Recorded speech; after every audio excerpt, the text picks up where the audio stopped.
who demonstrated that it's an old story, I think 25 years old story, that from region like Marathwada there can be export. And export does not mean it is only for Europe and for developed Western world. The export can be even to African countries, and demonstrated that that is also a value-added export market. And we have a very dynamic leader of MSME sector, Kiran, demonstrated his ability along with association by organizing extraordinary exhibition in Marathwada to demonstrate that we have technology to offer to the world, we have capacity to offer to the world, and we have capability to offer to the world. My job is a little difficult in front of stalwarts. मेरा काम तो वो school का गट्टी बजाने वाला जो सिपाही रहता है उसका है. मुझे टाइम मैनेज करना है, 2-4 सवाल इधर उधर पूछना है, जवाब तो इनको ही देना है. So the request to the stalwart is, sir सिपाही को घंटी बजाने दो टाइम के लिए. बस इतना एक रिक्वेस्ट है, so that हम टाइम मैनेज कर पाए. आपको बीच में रोकने की टोकने की इजाजत दीजिए with apology, because managing time is equally important. So with that, I will just give preamble and start the interaction. See, Government of India has started working on Vision 2047. We want to be 30 trillion economy, and we want to be leaders in the world.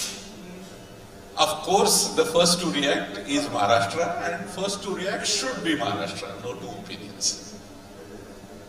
Maharashtra reciprocated, telling that we will contribute 3.5 trillion when you want to achieve 30 trillion. And also another objective that we have defined, that we want 1 trillion in 2030. Is that workable? Is that visible? The answer is yes. Today our contribution in economy is 13.6% of Indian economy. 1 trillion in 2030 is just like 13.7%. So our responsibility is just to add 1 more percent, and 2030 is done. If we look at long term, we want technology, we want sustainability, we want innovation leadership, and that is an important task, because there are a couple of challenges. If you see the states which surrounds Maharashtra are developing at rapid rate, and they are giving good competition to our state. Dynamics between the states has gone up. Competitiveness has gone up. And there is one challenge, and there is an opportunity within that challenge. 10 years ago, our industry contribution in Maharashtra GDP was 35%. That has came down to 25%, not because industry did not perform, service sector performed extraordinarily. So what is challenge in front of us? That manufacturing sector and agro-based sector should perform better, and we should maintain the speed of service sector. Is the kind of dynamic balancing, or is the difficult work that we have? And keeping that particular point in mind, the debate or the panel discussion is organized. Last point which I want to tell, if we take percentile contribution per person, I am not talking about region, but percentile contribution per person, Mumbai region contributes 100 because that is taken as a reference. Then Pune per person contribution is 76. Then Nasik region per contribution is 62. Marathwada region per contribution is 53. Now what is our task? Task of Marathwada is increase the speed and go to 62, and then further increase the speed and then go to 76.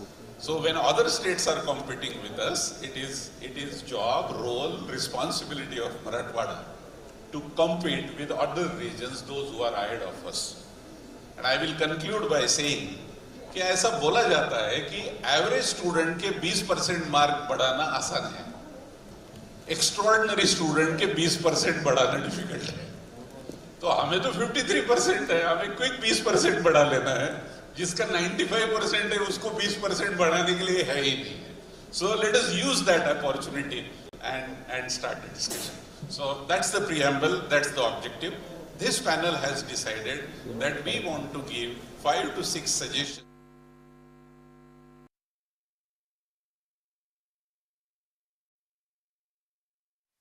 We start. Of course, Marathwada gets divided primarily into 3 parts. If we take Chhatrapati Sambhajinagar, formerly Aurangabad, and Jalna, a good industrial base. Then Latur in particular and Nanded, there is a dynamics, there is a good opportunity. And remaining 4 districts, be it Parbani, Hingoli, and Dharashiv, are primarily agrarian. But trust me, you will surprise, these 4 districts export almost 3,000 crore of agro-based products. So that's the potential that we need to explore. We will go with the first question, and first question will be from those who have establishments in Chhatrapati Sambhajinagar and Jalna. These 2 locations have performed very well. Now we want to go to next volume and next.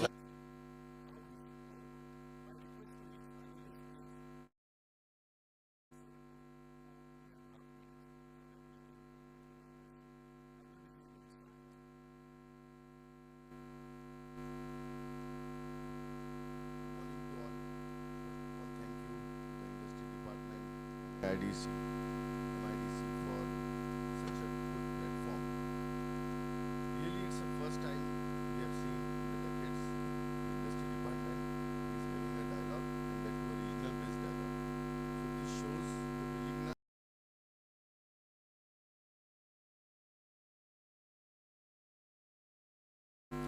Now coming to the point.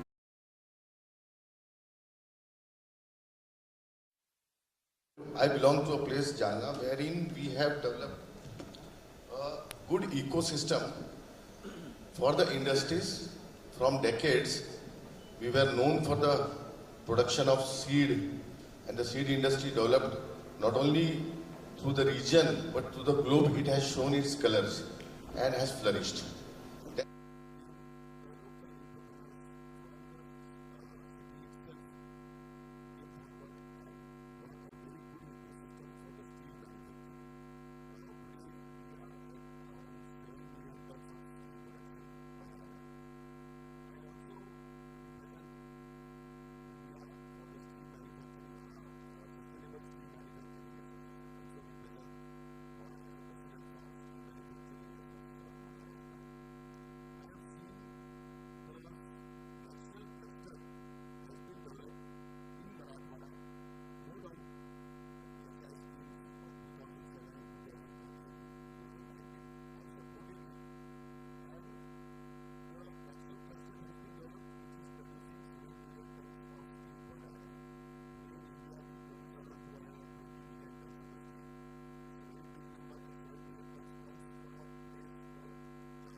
Sectors की बात करें तो जो sectors upcoming आ रहे हैं उसमें AI बहुत बड़ा रोल प्ले कर रहा है, एग्रीटेक है, देन डिफेंस है, एरोस्पेस है. ये सारे सेक्टर्स को अगर हम देखते हैं तो इसका पोटेंशियल जब ही हो पाएगा जब हम इसको एक एम्प्लॉयमेंट के नज़रिए से देखेंगे। आने वाले 5 साल मुझे लगता है कि जो इंडस्ट्री पॉलिसी होनी चाहिए वो एम्प्लॉयमेंट फोकस होनी चाहिए, क्योंकि नंबर्स तो हम रोज ही देख रहे हैं कि कोई 1 लाख करोड़ का इन्वेस्ट कर रहा है, कोई 20,000 करोड़ का, but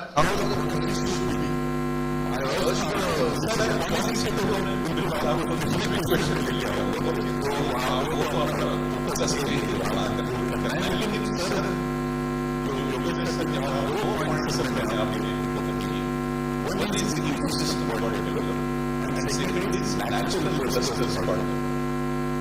Very easy to point out Marathwada.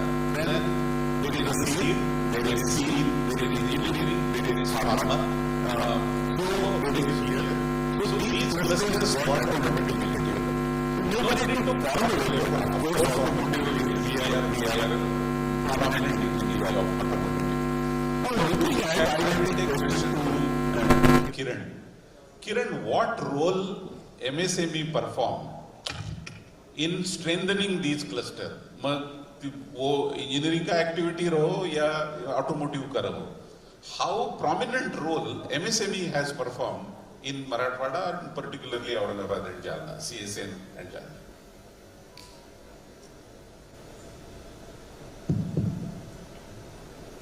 नमस्कार.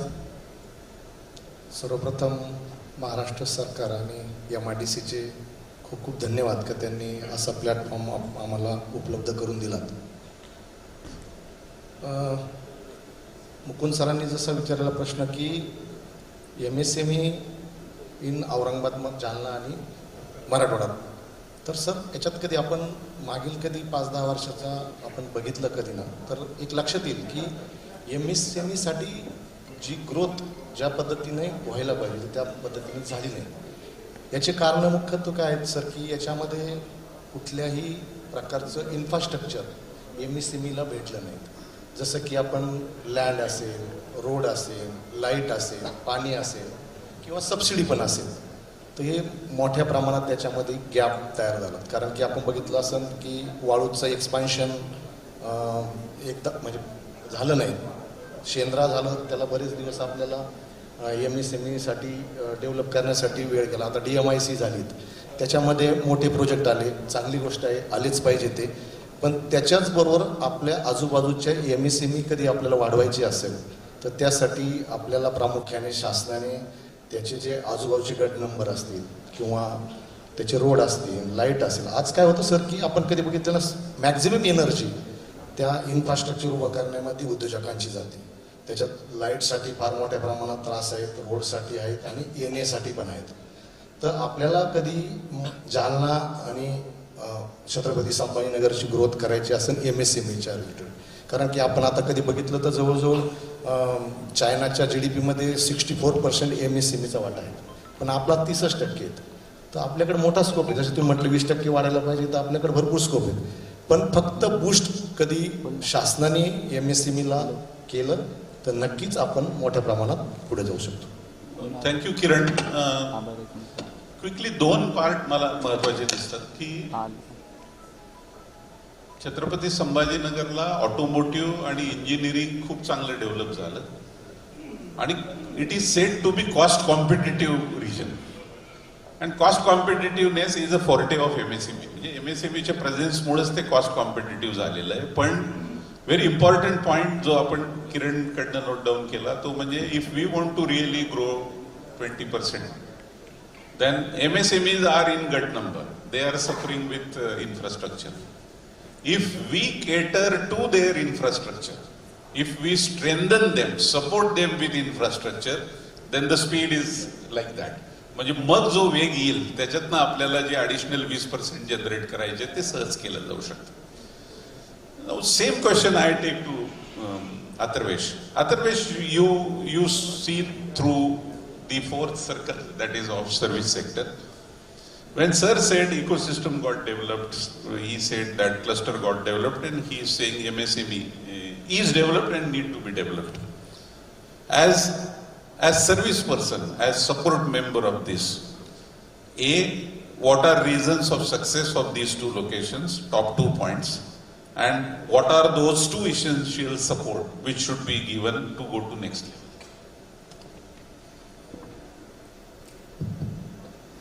First of all, thank you to MIDC, Government of Maharashtra, Maitri for the industrial dialogue, and thank you Mukund sir for the question.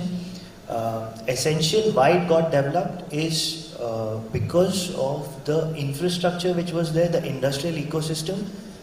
If you see, we have the Auric Bidkin, Auric Shendra, the Shendra 5-star MIDC, which offer excellent infrastructure, a plug-and-play infrastructure for all the industries, and which is centrally located. Now, if I say it is near to Jalna, so and it is connected to the Samriddhi Mahamarg, which is recently opened from the Nagpur to Mumbai, which directly gives you the connection to the Vadhavan port. So these infrastructure positivities have given the industries to come into Sambhajinagar or Jalna. And if I say that what is the next step that these industries need to adopt to grow, if I take the MSMEs, you know, there are almost 3,000 plus MSMEs in the region. And if I take a very, very small example, that most of them are using solars in their factories. But how many of them are actually communicating it to their customers that what is the percentage of production that is being done from solar? Today, if I say the carbon credits, Europe has become very, very conscious about the carbon credits. So it's just about, when we talk about value creation, it is also about communicating that value to our customers, that how good a value we are creating for them. And secondly, all the listed companies today in India, we see, have to do sustainability reporting. So ultimately, if their raw material is sustainable, the balance sheets automatically speak about sustainability. The second point to develop a more robust infrastructure or an ecosystem is the skill development. Today we have n number of colleges which offer courses ranging from engineering to finance. But getting them industry ready, getting them ready for what is needed in the industry. So effective collaboration between the industry and academia is what is going to solve the future needs. Thank you, Atharvesh. I think you have added two aspects to it.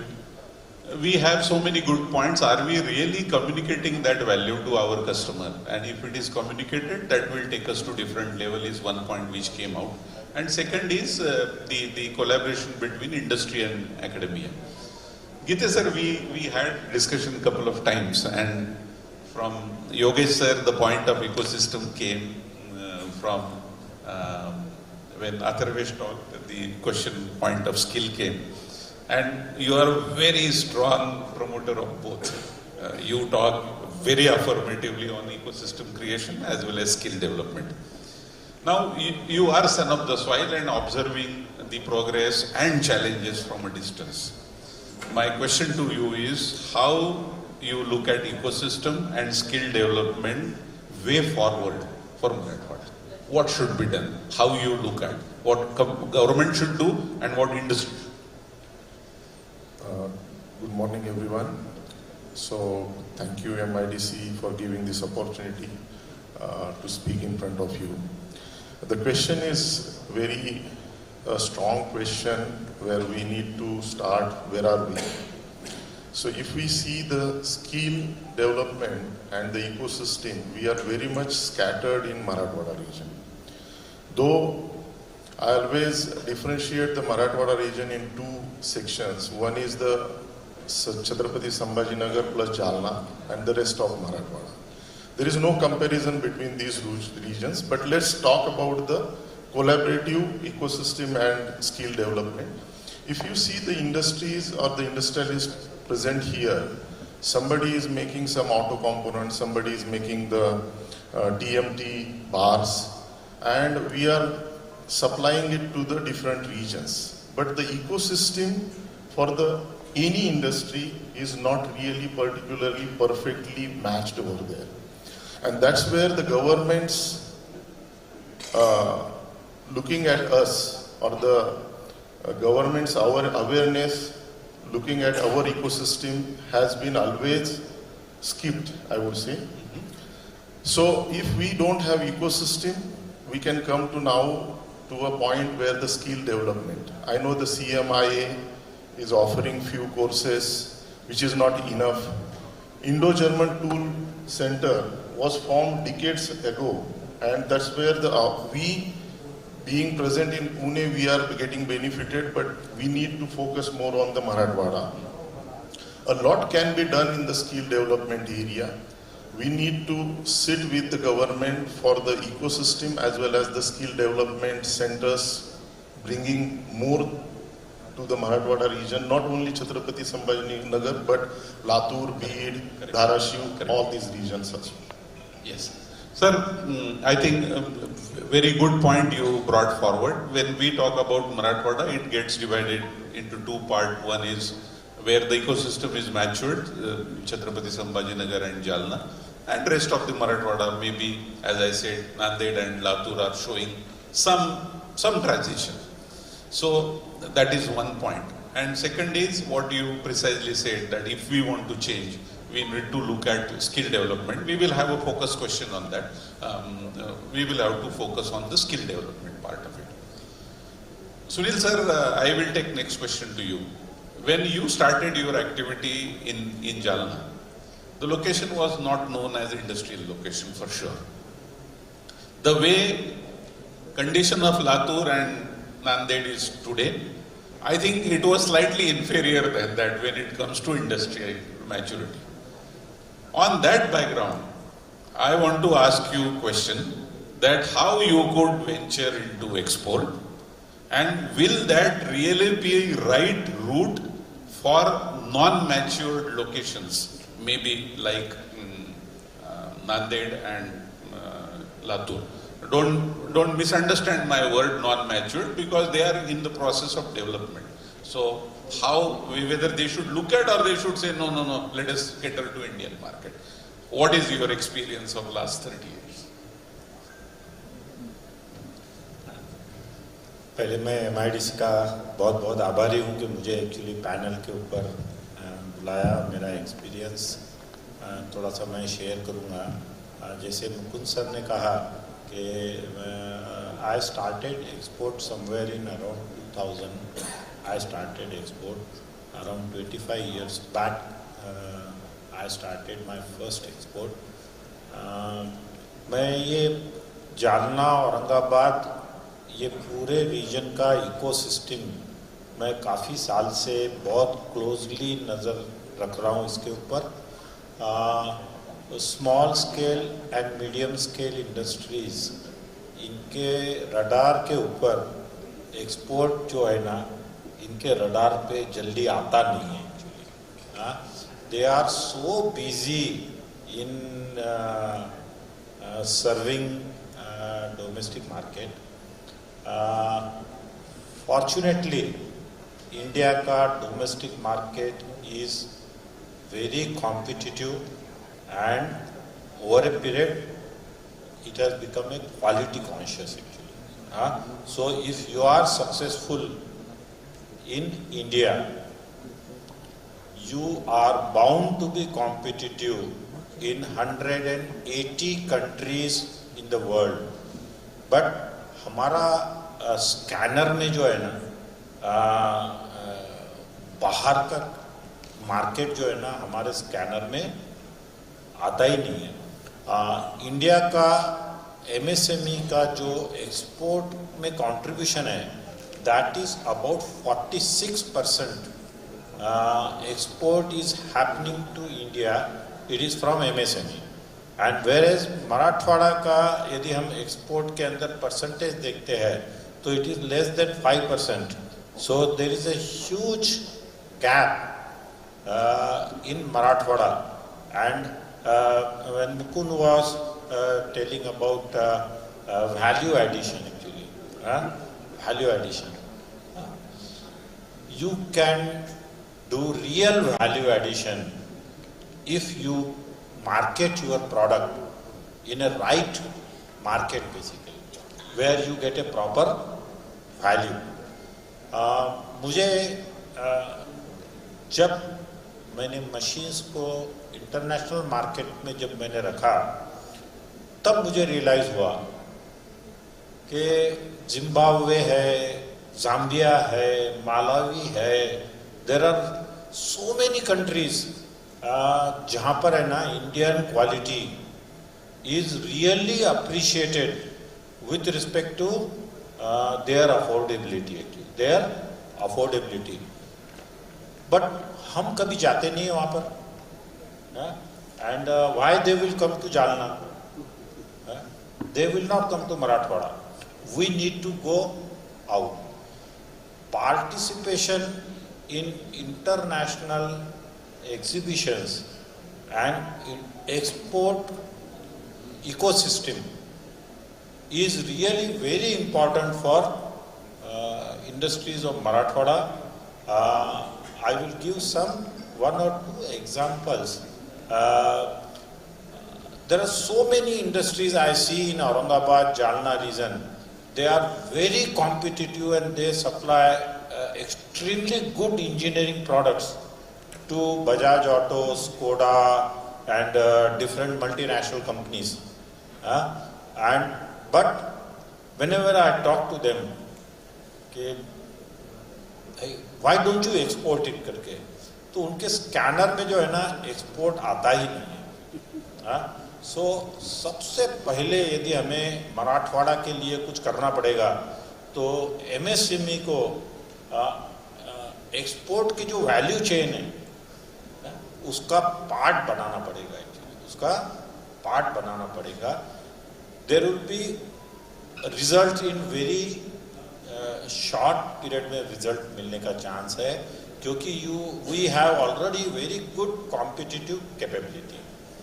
Last thing इसमें continuation में कहूँगा कि जालना का ecosystem एक समय क्या था वो बाद में बात करेंगे. It is a past. But आज वो ecosystem क्या है वो मैं बताता हूँ. मेरे फैक्ट्री से यदि मुझे 2 बजे ईमेल आता है कि some part is needed to my foreign customer, around 4 o'clock उसको पैक करके मैं DHL के हाथ में देता हूँ. DHL की गाड़ी मेरे गेट पे से वो मटेरियल पिकअप करती है. शाम को 7, 7:30 की फ्लाइट से it comes to Mumbai.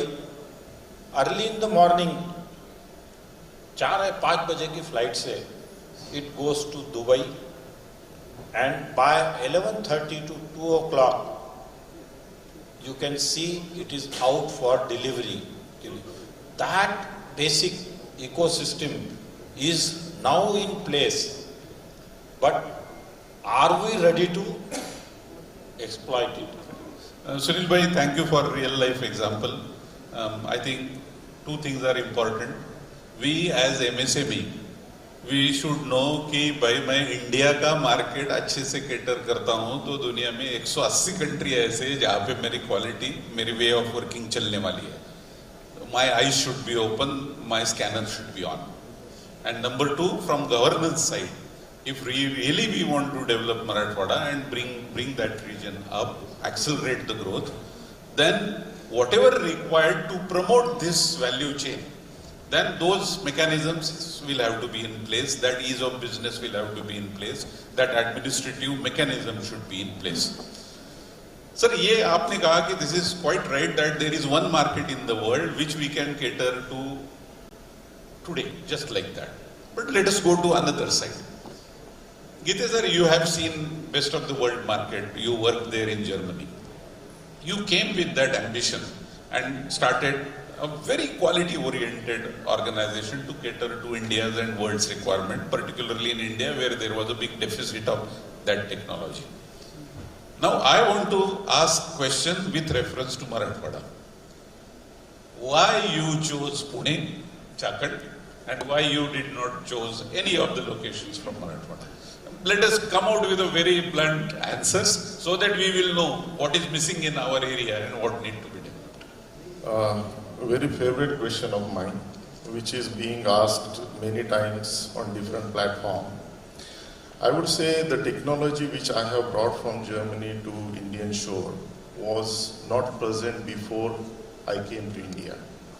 It is called aluminum sand casting for the very critical sectors like defense, energy, railway, where India was importing those casting, and one of that example is the Sarat tank, which is an infantry tank. The engine is made in the Chennai and Medak, Hyderabad. The whole tank is being fabricated. So engine block was still imported from Russia. We are the first company in 2020 during the COVID time. We have made it first time in India, and we made India Atmanirbhar Bharat. So coming back to technology, as this technology was missing, the engineering was missing here.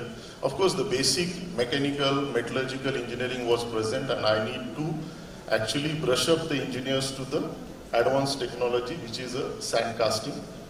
So I chose Pune because Pune being an educational hub where a lot of good engineering colleges are present, as well as I can get the trained manpower, which I can enhance to my own technology. Even location-wise, transportation-wise, if I would have chosen Bid, which was my heart, I wanted to do something over there. The ecosystem is missing, as well as the trained manpower, and even I would say the moral is missing.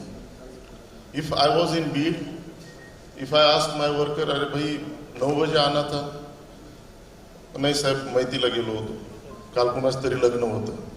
That basic education is also missing, where we need to, now coming to the GDP per capita income also, we are at 60,000 in Marathwada. Maybe Bid or the other undeveloped districts are making Chhatrapati Sambhaji Nagar also a Mali. Maybe they are also having 1 lakh and above. So all these, I would say the mindset has to change.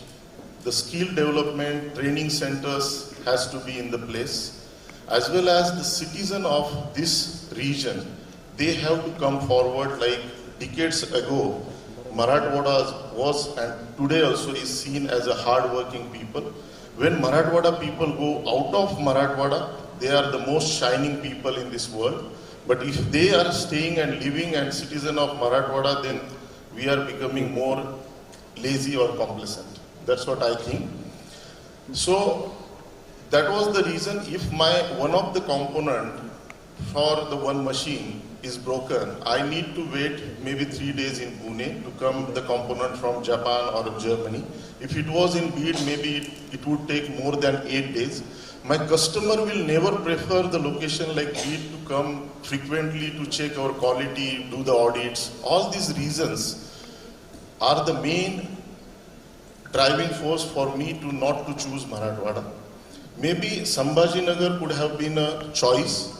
So I'm coming towards now Marathwada region. Now I'm expanding my Chakan plant, which is located in Savardari area next to the Bridgestone in 7-acre premises, where 800 people are working. Now recently in Davos, in presence of the Honorable Chief Minister Devendra Ji, we have signed a expansion MOU in Supa, where I want to go to the rural side, because it is my firm belief, as long as the rural India and rural Maharashtra doesn't get developed, we can't really make 5 trillion and 30 trillion economy. We can't make it only with the metro cities. So that's why I have chosen Supa. Maybe one fine day in next 5-10 years, I will choose also furthermore to the east to be district. Thank you, and thank you very much for the candid, bold reply that one is ecosystem, second is skill available, and third is mindset available. I think it's a bit bitter to receive, but being son of the soil, let us take that Marathwada people are great out of Marathwada, but not within Marathwada. Message will have to be percolated. So, आज काय नागपंचमी आहे, आज काय माहित झाली. Probably we will have to come out of that. And I think the government, MIDC, should listen to that. If something comes in Pune for within 3 hours, probably the districts which we desire to develop, there also things should come in 4, 5, 6 hours. Then people won't distinguish, and probably that is the simplistic definition. On one side, Rai Dattaji said that my DHL material gets lifted in 2 hours, thanks to DHL. But there are so many other activities where government dominates the process. So they will have to listen to. If we want to develop Dharashiv, then Dharashiv has to be accessible.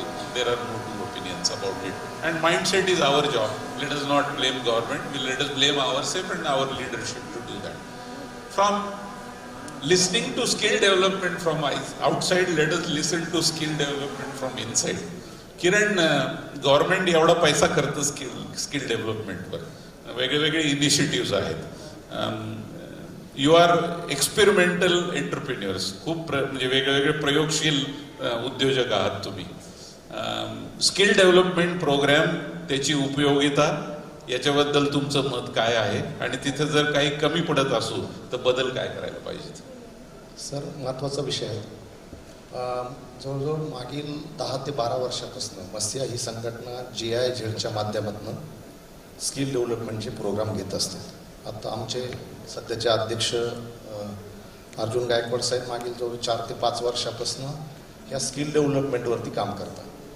आता याच्यामध्ये sir शासनाने मागील काही वर्षापर्यंत सांगितलं की तालुका प्लेसला आपल्याला skill डेव्हलपमेंटचे programme घ्यावे लागतात. त्याच्यात आम्ही वैजापूर, कन्नड, छत्रपती संभाजीनगर, काही फुलंब्री साईडला वगैरे पण आम्ही काही प्रोग्राम्स घेतलेत. सर आता आम्ही मी वैजापूरचा, अर्जुन साहेब पण वैजापूरचे, म्हणून आम्ही थोडासा एफर्ट्स लावलेत आणि तिथं आम्ही आमच्या तालुक्याचे मुलं घेण्यासाठी तयारी दाखवली आणि मी 50 मुलं सिलेक्ट केले आणि माझ्या मते अर्जुन साहेबांनी 55-60 मुलं सिलेक्ट केले.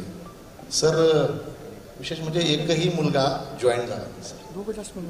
तर आम्ही नंतर याची डेप्थमध्ये गेलो, कशामुळे झालं, काय झालं, की सर जेव्हा गव्हर्नमेंटचे जॉब्स असतात तेव्हा सगळे मुलं 2 लाख 3 लाख मुलं तिथं उपलब्ध असतात. मग गव्हर्नमेंट काढतं की एवढी बेरोजगारी आहे, एवढं आकडेवारीनुसार काय काय काय दाखवतं. आज कधी मागच्या 2 महिन्याचे आपण कधी रेकॉर्ड बघितलं तर माझ्या मते 20 ते 25% प्रोडक्शन डाऊन झालं मॅन पॉवर नसल्यामुळे. ही वस्तुस्थिती आहे. पण आता काय याच्यात काय होतं, ते शेतकऱ्यांचे किंवा बाकीचे आजूबाजूचे मुलं कमी शिकलेले असतील ते इंडस्ट्रीमध्ये येत नाहीत किंवा काम करत नाही. त्याच्यामध्ये काय सर, मुकुंद सर कधी बघितलं ना तर आपल्याकडं जसं चायनामध्ये, जपानमध्ये किंवा आजूबाजूच्या कंट्रीजमध्ये कधी बघितलं तर ते 4थी 5वी 2रीपासूनच त्यांना टेक्निकल एज्युकेशन किंवा त्याला आवडतं जे शिक्षण आहे त्याच्यामध्ये ते काम करावं. त्याच्यामुळे काय होतं की ते मुलं एक सर्टन लेवलला गेल्यानंतर किंवा नाही शिकले किंवा तसेच राहिले तर त्यांना एक आवड निर्माण होती की इंडस्ट्रीमध्ये काम केलं पाहिजे, चांगलं काम केलं पाहिजे, फिटमेंट केले पाहिजे, ते काम करतात. आता आपल्याकडे काय आहे, तो मुलगा 11वी 12वी होतो, बाहेर पडतो, नंतर बरंच राजकारण वगैरे करतो, नंतर त्याला समजतं की आता आपल्याला काहीतरी पैसे कमवायला पाहिजे किंवा आपल्यावर रिस्पॉन्सिबिलिटी येते, मग तो काम बघायला जातो.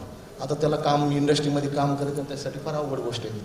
तर आपल्याला एज्युकेशन सिस्टीम जी आहे ती आपल्याला प्रॉपर शासनाच्या माध्यमातून हे स्किल डेव्हलपमेंट फक्त आकडे मांडून किंवा भाषणं करून किंवा असं करून नाही होणार. ॲक्च्युली काम करणारे लोक केलं पाहिजे, त्यासाठी खालपासून आपल्याला काहीतरी त्याच्यावरती ठोस निर्णय घ्यावा लागतो. मी सहमत आहे किरण. म्हणजे ITI गेवराईची जबाबदारी काही इंडस्ट्रीकडे आहे, त्यातलं मी एक मेंबर आहे आणि सेम 24 लोकांना वेल्डरला अपॉइंटमेंट दिली आणि 2 जॉईन झाले आणि त्यातला एक राहिला आणि दुसरं सोडून गेला. तर हा एक मानसिकतेचा भाग आहे, हा एक भाग. पण खरं उत्तर मला वाटतं किरण तुम्ही दिलं ते म्हणजे केवळ त्याच्या मानसिकतेला, तो एज्युकेटेड नाही, त्याचे आईबाप एज्युकेटेड नाही याच्याकडे फक्त बघायच्या ऐवजी I am just giving some skill development program and I am organizing रोजगार मेळावा. We should not stop there. If we start working in school from 7th standard, what is the importance of technical skill, what is that skill development, then it will bring the change. म्हणजे तुम्ही जो मानसिकतेचा point मांडला, कदाचित किरणकडनं त्याच्यात उत्तर आलं की maybe from school that has to be inculcated. तुम्हाला काही सांगायचं आहे? Shall I add something? Please. Because he is talking about the educational system which is very prominent in European pattern, and now new educational policy is bringing the same pattern in India also. After the 5th standard, the boy or girl can decide which path they want to choose, scientific, more practical, or in between. So that kind of educational pattern is also getting in the place. Okay. So we should make use of new education policy and try to drive it. But I think government is a major source through education department. You were also in our informal discussion was telling about. Maybe quickly you can narrate your experience with district collector in 25 years planning of the district. Maybe a very brief input. Maharashtra government has taken up a big task of making a strategic plan for every district. I was one of the members in that committee, and when final report was to be submitted, I saw that there was no strategic plan from education department basically. Then I asked Honorable Collector that all our efforts of making 5 trillion economy, everything will fail if we don't have any strategy from education department, okay, where they really wants to take the education in next 50 years. So really that subject is very important, but I will add one more thing to everybody. I will say that in my factory we have 30% women employee doing highly technical CNC design and work on shop floor actually. In Marathwada, as Gita sir was also pointing it out, that people are lazy. I really support you, but that is only 50% true. Woman manpower of Marathwada वो बहुत मेहनत करती है actually, and they have a zeal to come up. Unfortunately, all our policy, including industry, also does not have focus how to increase participation of women in manufacturing basically. In service sector, really there is a good participation, but in manufacturing, we need to increase participation of women, which is very productive manpower. Sir, well taken. I think two very prominent inputs. A, the school level revamping has to be there, whether it is Kiran, whether it is Giteji, or whether it is Sunil Bhai. We will have to hope government you are listening. The school infrastructure, the school way of looking at it, educating students, making use of new education policy is an essential requirement. Mindset is a problem. Probably all of us will have to work on that. We really cannot isolate and give responsibility to anyone. And second is women employment. They are developing skill, they are hardworking, and probably that can bring the change. I will take subject to Yogesh sir. I know Jalna steel industry is doing good work on. You want to indicate about time? Okay. 9:55 if we close, is that okay? It will be 1 hour. We started at fair citizen. 5 minutes before that will be finished. Within 5 minutes we will felicitate. So we will be off the dais 10:55. Is that okay? Okay. So, sir, I know that. Okay.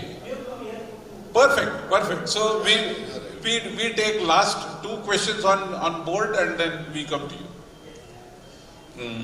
Sir, quick point on that. Jalna has taken lead on sustainability initiatives.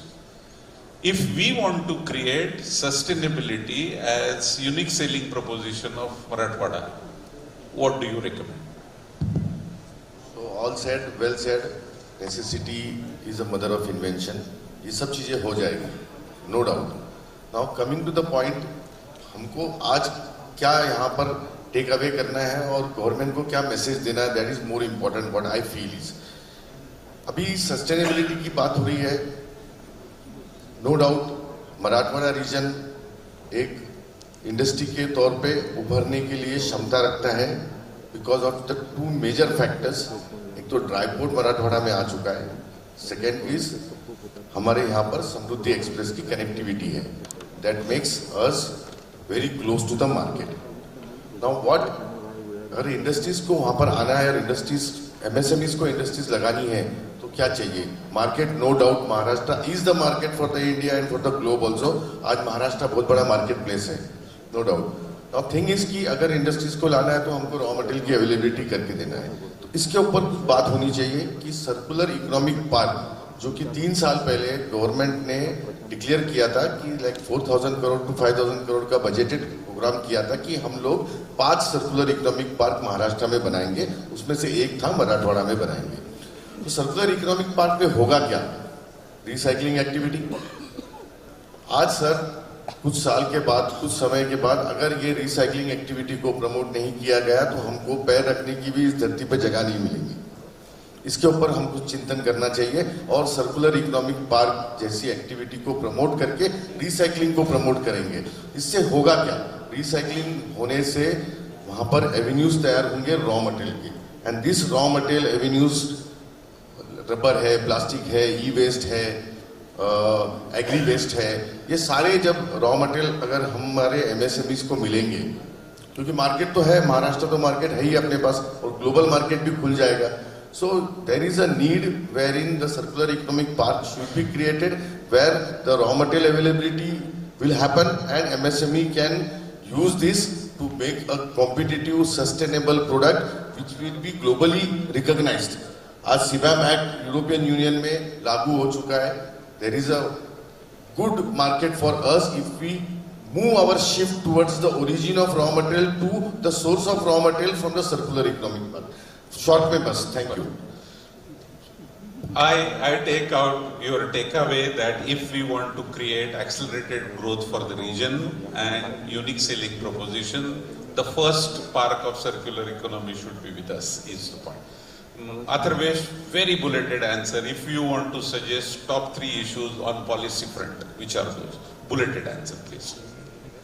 Policy plays an important role, so I'll keep it very straightforward. Today the incentive offered is on SGST, which is selling in the state. Are we wanting our industries to be globally competitive or only sell in the state of Maharashtra, or sell it to different states? So we need an inclusive policy which gives hybrid model of incentives. Let the industry choose whether we want fixed capital incentive, whether we want turnover based incentives, whether we want power subsidy if it is the steel industry. Let the industry choose. So I think this is the need of the hour, that policy needs to be designed as per industry and let the industry pick and choose. Perfect. Very important point. Why incentive should be restricted to my sales in the state?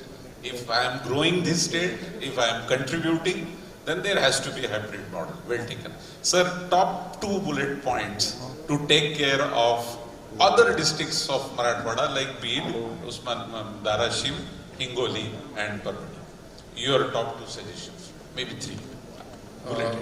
Okay, 3 will be better because 2, there is a lot of untapped potential in this district.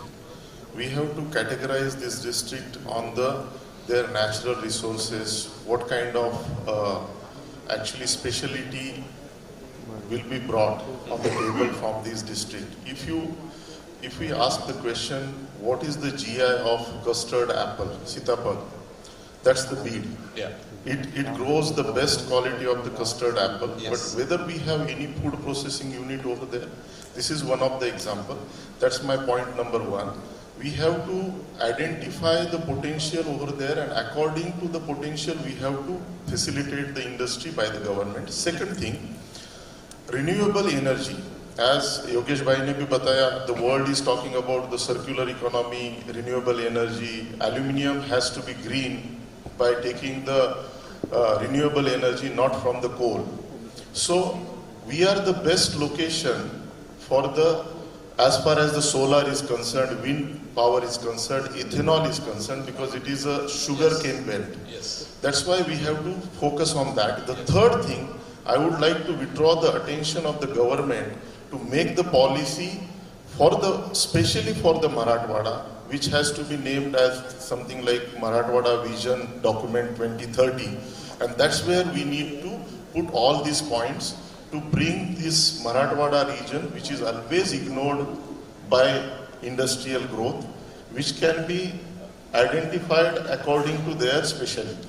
Thank you. Unnat Marathwada, Ujjwal Marathwada is the policy which Gite sir is aiming at. Thank you very much. We'll open the question answer to the floor. Please put your question, and it is better to whom you want to ask that, so that the person can answer. Mic नसेल तर इकडून घेऊन जा. कोणी मदत करू शकेल?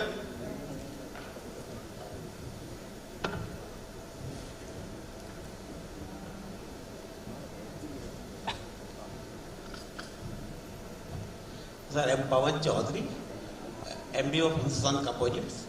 We got 3 plants in Marathwada. Our largest plant in Patan, other plant in Vidarbha bypass, third plant is in Lotus.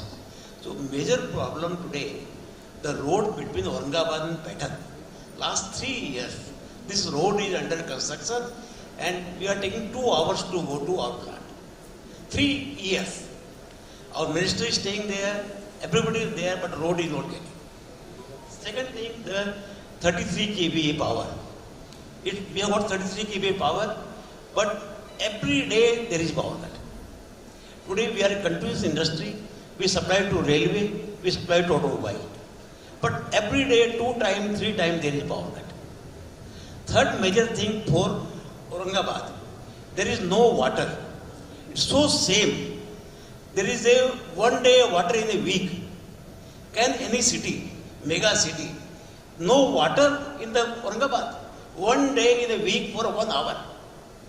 Fourth thing, sir, airport. Today there is no connectivity with Chennai. There is no connectivity with Nagpur. There is no connectivity with Bombay. Bombay flight go 5 o'clock in the morning. So, sir, Marathwada, a lot of potential is there. Lot of things are there.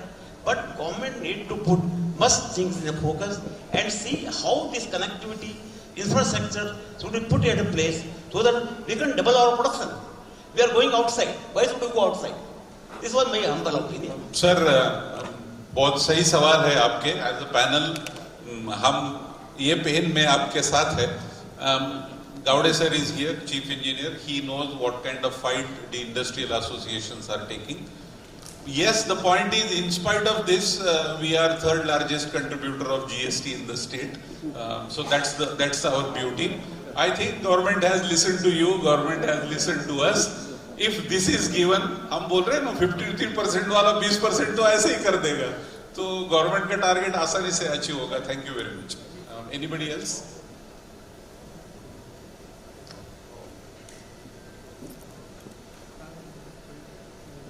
नमस्कार sir, आपला आत्ता skill development बद्दल विषय झाला.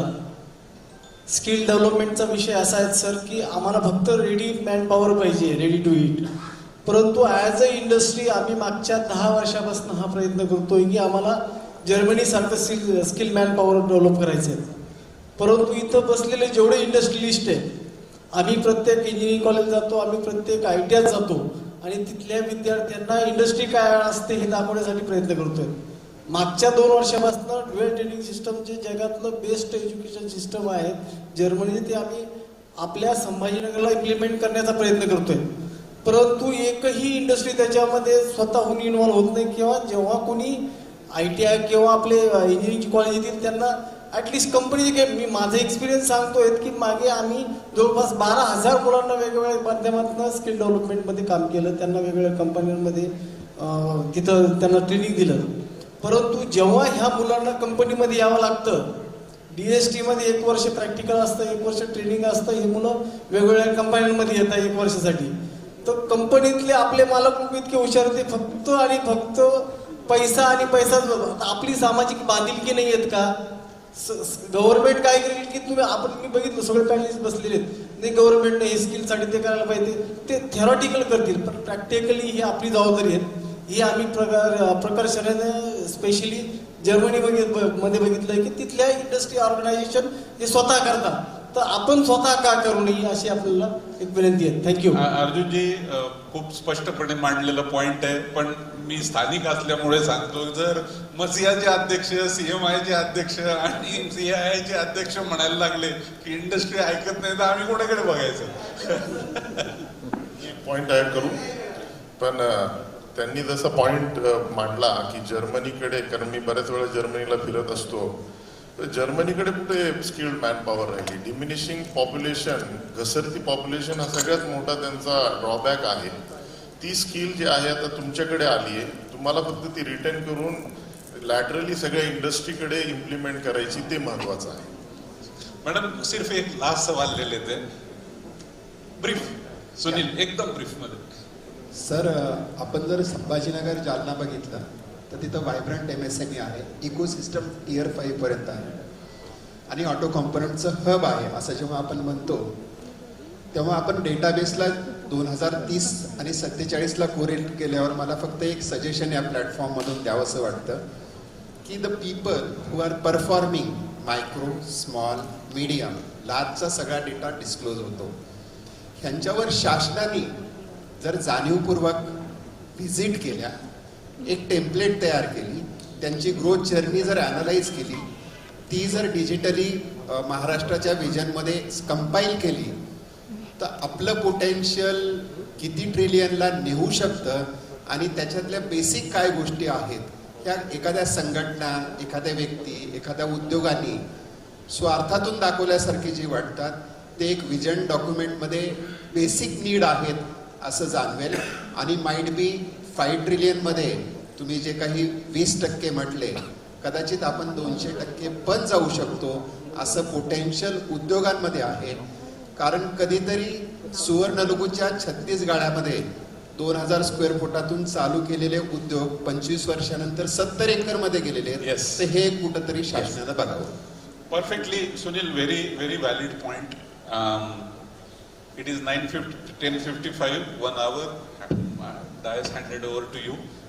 Thank you very much for the panel.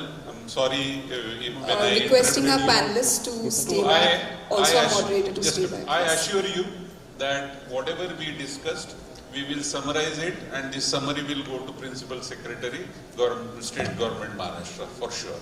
This panel has decided that recommendation will go black and white, including the problems which people have raised. Over to you, ma'am. Thank you so much. Can we have huge round of applause for such an insightful session?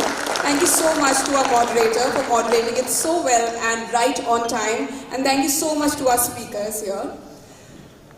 What a powerful and thought-provoking session this was.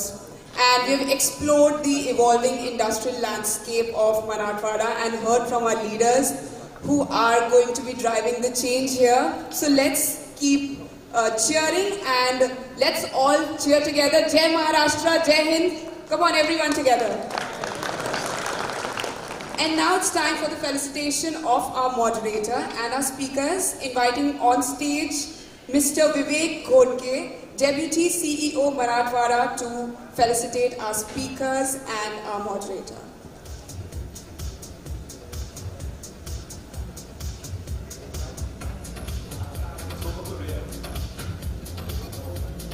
Requesting all of you to kindly give a round of applause.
picture. Well, thank you so much, our moderator, our speakers, and thank you so much, Mr. Vivek, for joining us onto this stage. Well, there are so many other sessions that are currently happening at the same time. The other sessions are the industrial development role of infrastructure in industry promotion, which is happening in Jasmine 2. We have industrial development, the growth, a discussion on regional industrial development of Vidarbha, which is happening here in Lotus 1. And we have ecosystem discussion, Maharashtra GCC, Crossroads Legacy Hub of Future Powerhouse, which is happening in Lotus 2. We have sectoral discussion, Maharashtra Textile Renaissance, a discussion on textile sector in Lotus 3. With this, we are moving on with our next session, that is the engine of growth, a discussion on regional industrial development of Vidarbha. And now this is a very, very special session which is hosted by the government of Maharashtra Vidarbha, which is rich in minerals, forests and talent.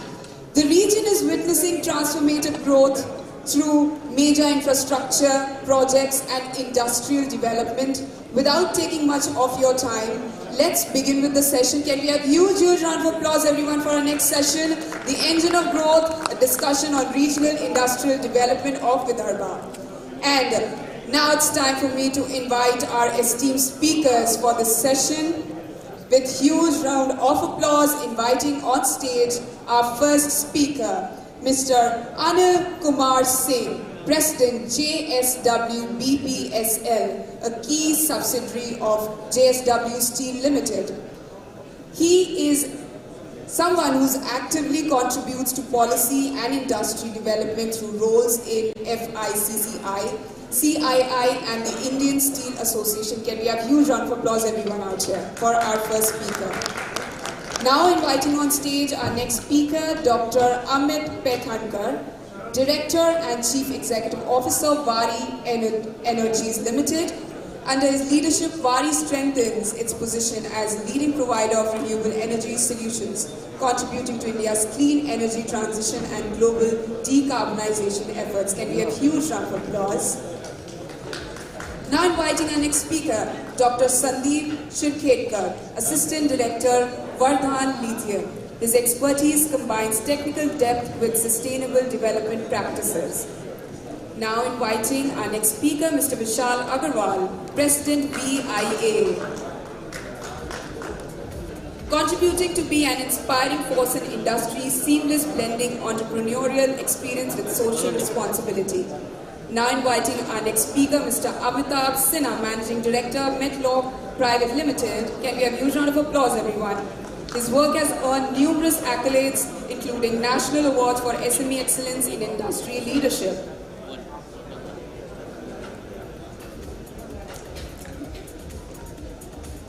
And now, the moderator for the session is Mr. Rahul Dixit, Director, Dixon's Engineering Company Private Limited, actively involved with the Confederation of Indian Industry CII. He has leadership roles across regional councils and MSME panels. Can we have a huge round of applause for our moderator and our speakers?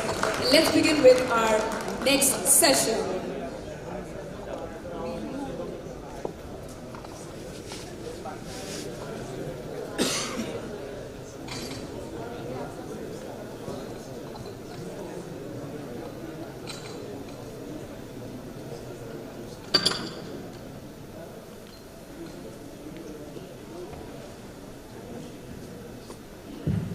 Thank you so much. A very warm welcome to all the guests here and all the panelists for today's dialogue, Vidarbha dialogue, on the sidelines of Maharashtra dialogue today. So we have a extremely power-packed session. We'll be focusing on the industrial development of Vidarbha and also the future that lies ahead for Vidarbha. So as you all know, in the last few years, we have seen accelerated growth in terms of infrastructure of Vidarbha. And we've also seen several big-ticket industrial projects being announced, and most of them are also are also in the process of establishment, and very soon we'll see them going into manufacturing as well. Of course, Vidarbha has several strengths. It is rich in minerals, it is rich in resources, it is extremely, in terms of location, it is strategically located. So, how do we leverage? So sorry. I request all of you to kindly settle down. This is a very important session, and let's all give a round of applause together, everyone. And requesting our moderator kindly continue. Thank you. Thank you. So as I was saying that Vidarbha is extremely rich in resources, it is strategically located and would be the key driver for overall growth of Maharashtra. So today's session objectives we'll be deliberating with all the industry experts here and identifying the core sectors which would be driving the growth of Vidarbha, leading towards a Vikasit Vidarbha, Vikasit Maharashtra, and of course Vikasit Bharat. We'll also seek from the panelists their inputs on what policy interventions, what support they would be suggesting from the government so that this growth is rapid, and also we will look at as focus on the key enablers that will make the overall ecosystem of Vidarbha very strong. So once again, a warm welcome to all the panelists here, and we'll start with Mr. Anil Kumar Singh from JSW. Yeah. So sir, first of all, congratulations on the new project that we'll be setting up in Gadchiroli. We are in Vidarbha, we're extremely excited with the announcement of close to 1 lakh crore which should be coming up. And I'm also told that this is a 25 million ton integrated steel plant, and probably not just India's, but globally it would be one of the largest steel plants. So we are extremely excited to know from you a brief about the project, and also any key challenges that you are currently facing or would foresee facing during the initial stages. Good morning to all of you. Thank you very much. First of all, I would like to thank Industry Department, Government of Maharashtra for organizing this type of opportunity for dialogue and discussion, which is very, very beneficial for the development of the state as well as country. As I am from steel background, so mostly I will be talking about the steel numbers, so that will give you the feel how country is growing, how Maharashtra will grow. So I will give you the steel numbers so that will relate with that, because I am better in that, so I will follow that. All of us know that our country is growing with very good GDP as compared to the world GDP. We are much, much better. When we talk about the steel production of the world, it is 2,000 million ton per annum, and out of 1,000 million ton is only produced by China. India is at number 2, we are producing 150. So this is the gap between number 1 and number 2, 1,000 versus 150. China consumes 850 million ton, and we consume more or less same what we produced, 150. When we talk about the per capita GDP of India, which is approx $2,000, China is 11,000 plus. Why I am giving you this number? This will correlate with the development of Vidarbha, development of Maharashtra, everything will be correlated. When we talk about the India's policy and our Prime Minister vision, so first is 300 million ton steel production by 2030, which is definitely on the track, but I feel personally that maybe it will be deferred by 2 to 3 years, and 500 million ton by 2047. So first of all, we should understand what is the number driven by the central government, whether this is feasible or not. So as far as myself is concerned, it is very, very feasible, because now today when China is producing 1,000 and consuming 850, India being the more population than China, why can't we not consume more than 500 by 2047? Because today our economy, as all of you know, we are 4 trillion economy. By 2047, we are going to be 20 plus trillion economy. So it is going 5 times. So definitely by that time, by 2047, India's per capita GDP is also going to be more than $10,000, which is more or less China today. And what they are consuming, 850 million ton, that India is also going to do that. So 500 million ton production is a very, very safe number which is going to happen. There is no doubt about that. Now, when we come to Maharashtra, then in our Maharashtra, we produce 20 million ton of steel, which is 4th in the country. After Odisha, Chhattisgarh, Jharkhand, Maharashtra is 4th.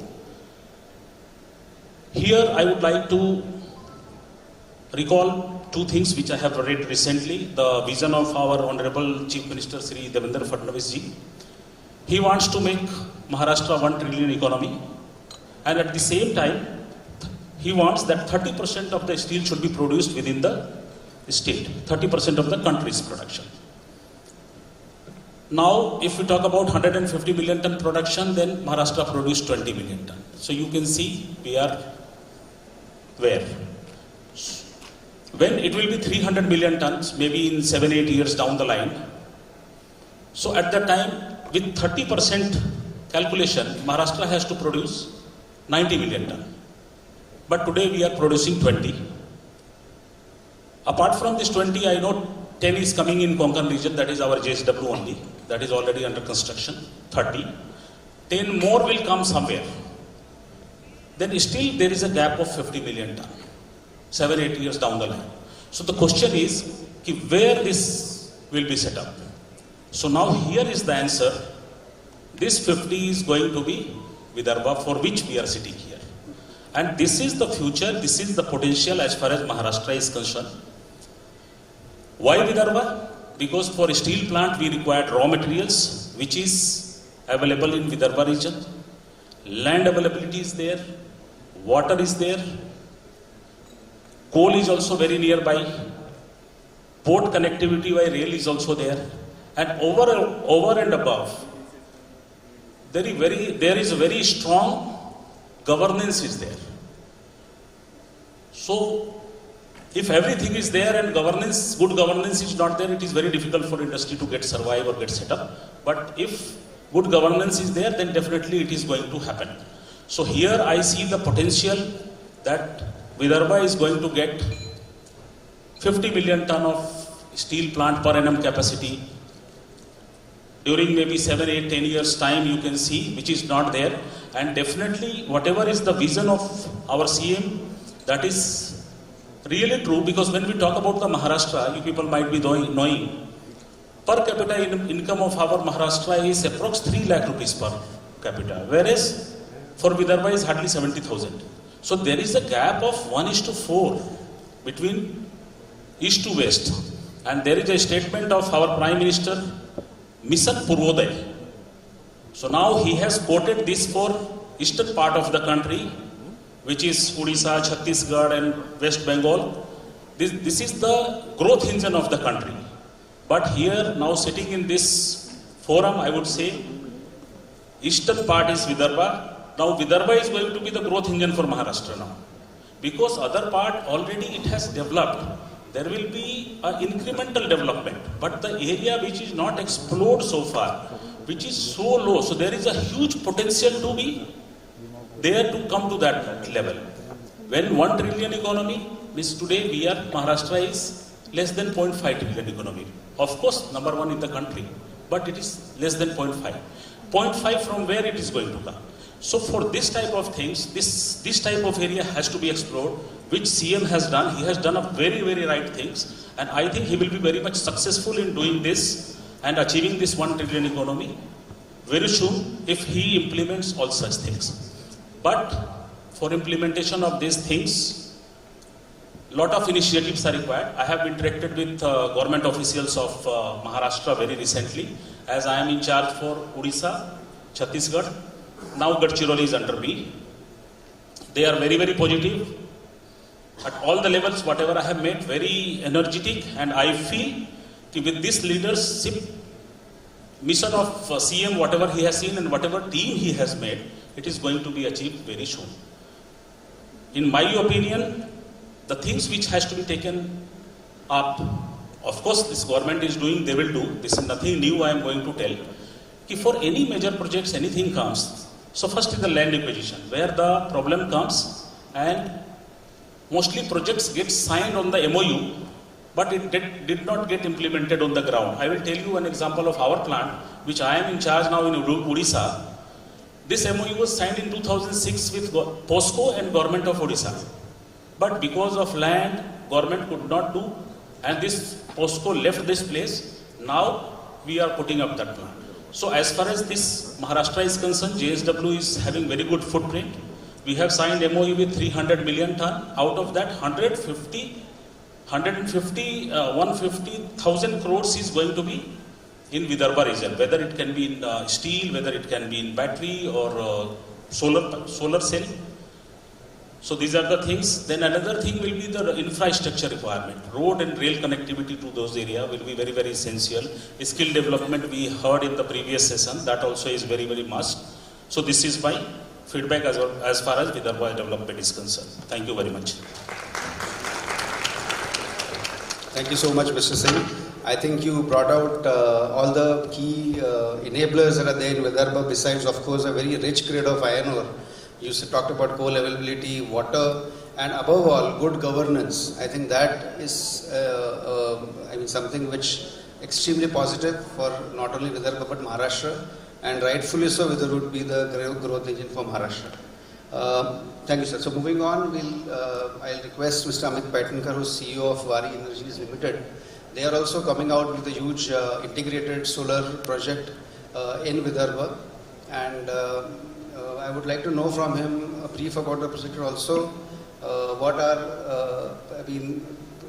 were the reasons, or why did you select Vidarbha for this project? And also what support or challenges that you foresee, what support you would want for this project? Sure. Good. Thank you very much.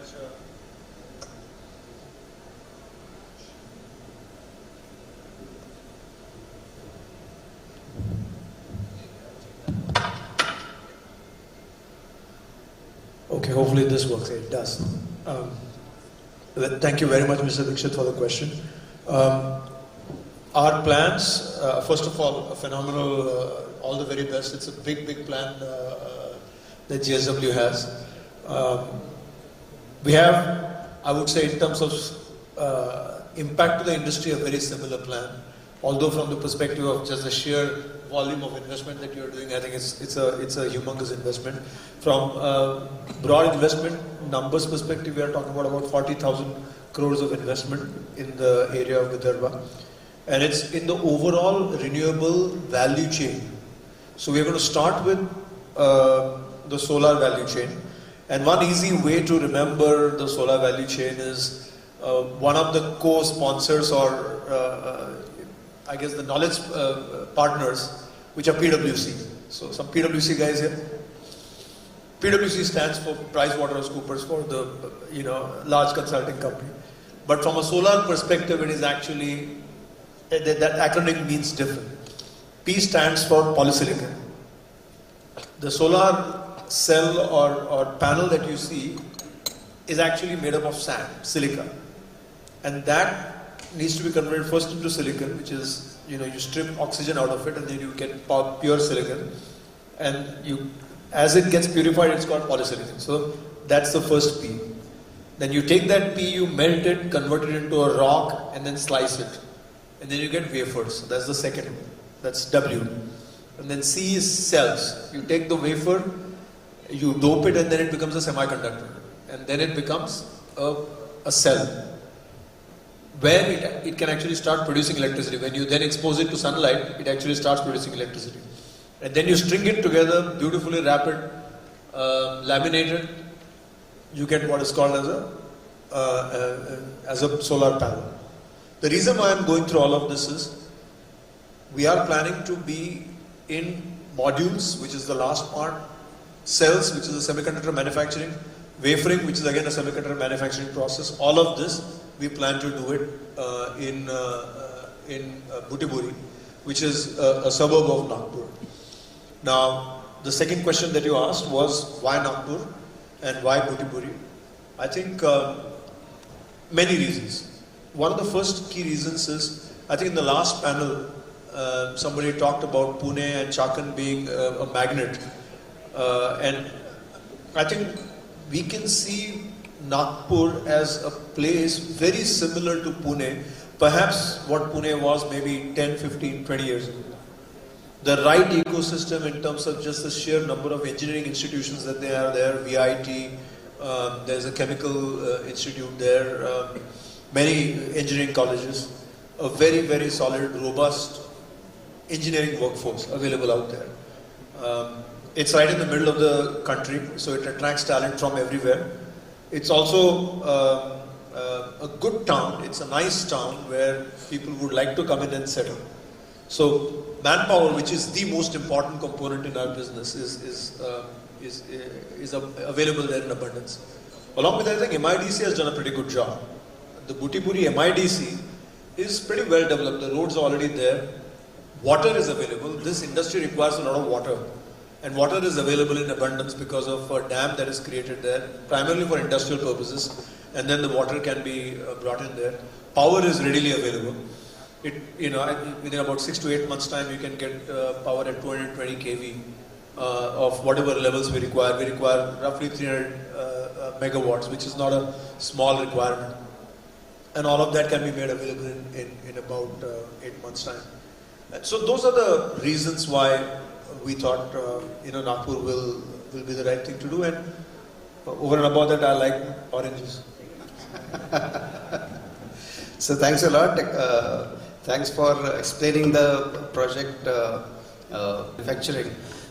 Trained manpower would be critical, and that is where Nagpur and Vidarbha has the technical, several engineering colleges there are there, and close to 20,000 plus, I think, engineers graduate every year. So that is one problem, definitely. Of course, we'll come to the skilling part later, how employable you would, employability index and all that. But I think you brought out a very good point, and also you talked about water and power, which are abundantly present there. So I think for other industries also, these are obviously the key enablers. Now we'll move on to another project which is coming up in Nagpur, and the promoter, Dr. Sandeep Shirkhedkar, who is the Assistant Director of Vardhan Lithium. Again, I think a big ticket investment project, close to 40,000 plus, I think, crores expected. And I would request Dr. Sandeep to briefly explain the entire lithium refinery process. And I would request him to talk more about the supply chain part, as in whether, what about the vendors and suppliers that you would be needing, and how equipped do you think the Vidarbha industry is for that?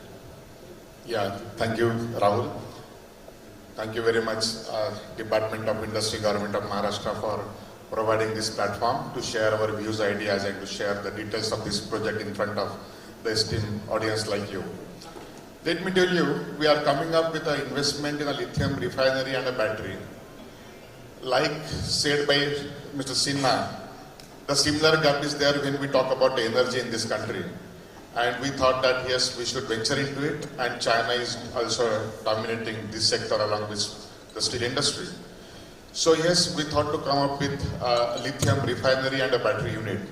I think this would be a first time the lithium refinery will be set up here in India, and we are very much happy to set this industry there in Vidarbha, additional Butiburi industrial area. Our capacity for this refinery would be around 60,000 metric tons per annum, and the battery unit would be of 20 gigawatt. That is what is we are planning for. The reason for why we are here in Vidarbha, and especially in Nagpur region, is as said by the previous speakers, it's advantage Nagpur. These days, this region is coming up very fast. Infrastructure is ready. water is plenty of water is available, plenty of power is available. We do have a mini power plants in Vidarbha as compared to other part of the states. So why not to use our own power? For our particular project, we are sourcing our lithium from the African countries. We have identified certain places in Zimbabwe and Namibia from where we'll source our raw lithium. Thereafter, initial process, we'll get that raw material lithium here in additional Vidarbha area. And yes, we'll be using the ready-made infrastructure like Samruddhi Mahamarga is there very well with us to transport our material. That is the advantages to us. When we talk about the availability of human resources, yes, rightly being said, there are many engineering colleges in the region. We should take the advantage of it. And I think every employable person in this particular region is waiting for the opportunity. पहले मुर्गी या पहले अंडा, इस confusion में हम लोग हैं. हम लोग बात करते हैं कि हमारे पास स्किल्स नहीं है, हमारे लोग माइग्रेट करते हैं, लेकिन एट द सेम टाइम हमारे पास इंडस्ट्रीज भी नहीं है जो उनको एब्सॉर्ब करेंगे. So I think now the good ecosystem has been developed and it is right time for the industries to come forward and to set up the unit, and here we are. We already have a tie-up with some certain technical institutes there in the Vidarbha region for R&D activities for our lithium projects, and we'll be using the local available resources as much possible as we can. And we have tie-up with some foreign consultants for our refinery, but yes, we do need lot of local resources. Lot of chemical, metallurgical, mechanical engineering guys are required to execute this project, which will be deploying locally here. So yes, that is one project which we are coming up with. Another project, we are setting up one steel plant there in Gadchiroli. It is for MTPA plant, and in next couple of years that plant will be in action, and already land has been procured for that. The investment for that is around 20,000 crores. So these are the two projects we are coming up here in Vidarbha. Thank you, Rahul. So thank you, Dr. Sandeep. I mean, the steel project is something which is definitely also we need to be complimented for. And you also voiced similar opinion as the other speakers, that all the required enablers for an industry are already there. And probably they were there even earlier, but now probably the whole ecosystem has, there's a focus by the government. Because of this, a lot of these projects are now coming up in Vidarbha. And another point that you made, and which I'm sure companies in Vidarbha would be very happy to note, that there would be a lot of local partnerships as well. So they also can expect a lot of growth thanks to these projects. So now we'll move on to Mr. Vishal Agarwal, who's the promoter and director of RC Plasto Tanks, probably one of the leading companies in the plastic industry in India. And he also leads Vidarbha Industries Association, which is the largest association, industry association in Vidarbha. So, Vishal, I would like you to talk about the current industry ecosystem, which is there in Vidarbha, and more so from the industry perspective or from the industry promoter perspective. And number two, how do you think Vidarbha Industries should leverage this current scenario and these projects which are now being set in Vidarbha and chart their own growth path? Thank you, Rahul. First of all, मैं तो विदर्भ के लिए बोलना चाहूँगा कि हम विदर्भवासियों वो अंधे थे जो एक आंख मांग रहे थे. अंधा मांगे एक आंख, पर हमको मिली दो आंख. तो हमारी दो आंखें हैं गडकरी जी और हमारे प्यारे देवा भाऊ. इन दोनों के वजह से आज से 10-12 साल पहले जो विदर्भ और नागपुर का हाल था, उससे भी बहुत चेंजेस आ गए हैं. हम इतने साल से पूछते थे कि देवेंद्र फडणवीस जी के आने से नागपुर को क्या फायदा हुआ. ये मीटिंग से मुझे पता चला कि गढ़चिरौली में और दूसरे हमारे पैनलिस्ट जितने हैं, इनका ही इन्वेस्टमेंट 3 लाख करोड़ का विदर्भ में और नागपुर के आसपास आ रहा है. तो इतना बड़ा इन्वेस्टमेंट जो आ रहा है, जो फडणवीस जी ने इतने साल ग्राउंड पे काम किया है, उसका रिजल्ट अब दिखने लगा है. उन्होंने जो पेड़ उगाए थे 10 साल से उगा रहे हैं, उसका रिजल्ट अभी दिख रहा है.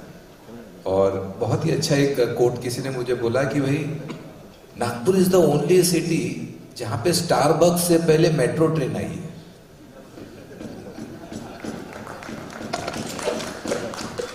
तो इसका पूरा थैंक्स मैं हमारे दोनों लीडर्स को देना चाहूँगा। मुझे याद है कि 12 साल पहले हमारी फैक्ट्री के सामने से हम निकलते थे तो हमको 80 रुपए फैक्ट्री जाने के लिए देना पड़ता था, टोल टैक्स, और 80 रुपए फैक्ट्री से बाहर निकले कि गेट के सामने एक टोल टैक्स था, उस पर हमको देना पड़ता था। तो फडणवीस जी ने प्रॉमिस किया था और जैसे ही वो पावर में आए, वो स्टेट रोड्स थे उसके टोल टैक्स हट गए। बॉम्बे से नागपुर ट्रक आने के लिए जो 3 दिन लगते थे, आज 24 घंटे के अंदर वो ट्रक आ रहे हैं।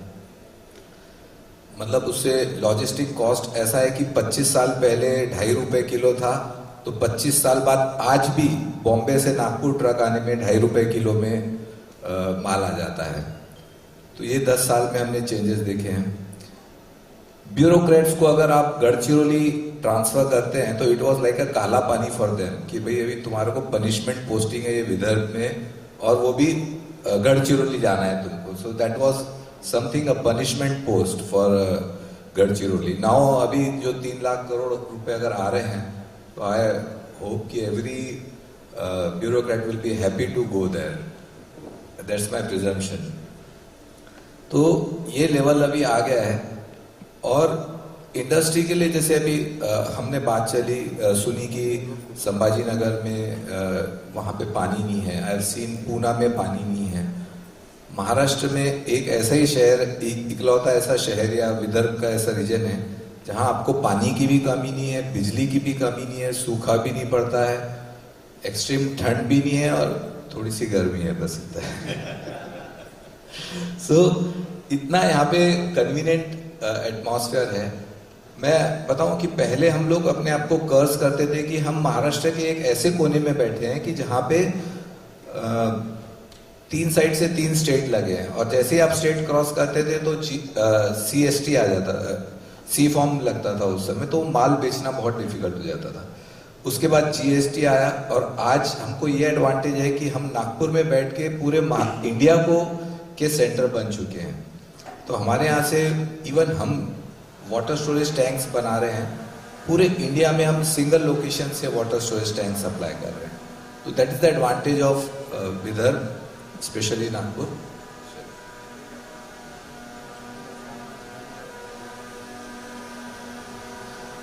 अब सब कुछ तो मिल ही गया है, और कुछ ना कुछ तो हमको चाहिए आपसे मांगने के लिए। तो हमारे 2 ही मुझे यहाँ पे जो कमी लगती है कि हम चाइना में अगर देखें तो एक MSME इंडस्ट्री का साइज जो है वो हमारे इंडिया की एक MSME के साइज से 15 टाइम्स ज़्यादा है, 15 गुना ज़्यादा है।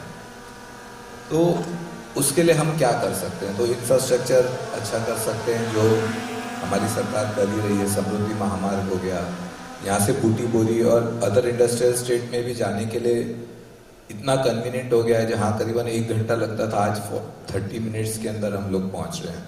तो हम हर वक्त कंपेयर करते थे कि चाइना का इंफ्रास्ट्रक्चर ऐसा है और हमारे यहाँ का ऐसा है। तो ऑलमोस्ट 70-80% हम लोग अचीव कर चुके हैं।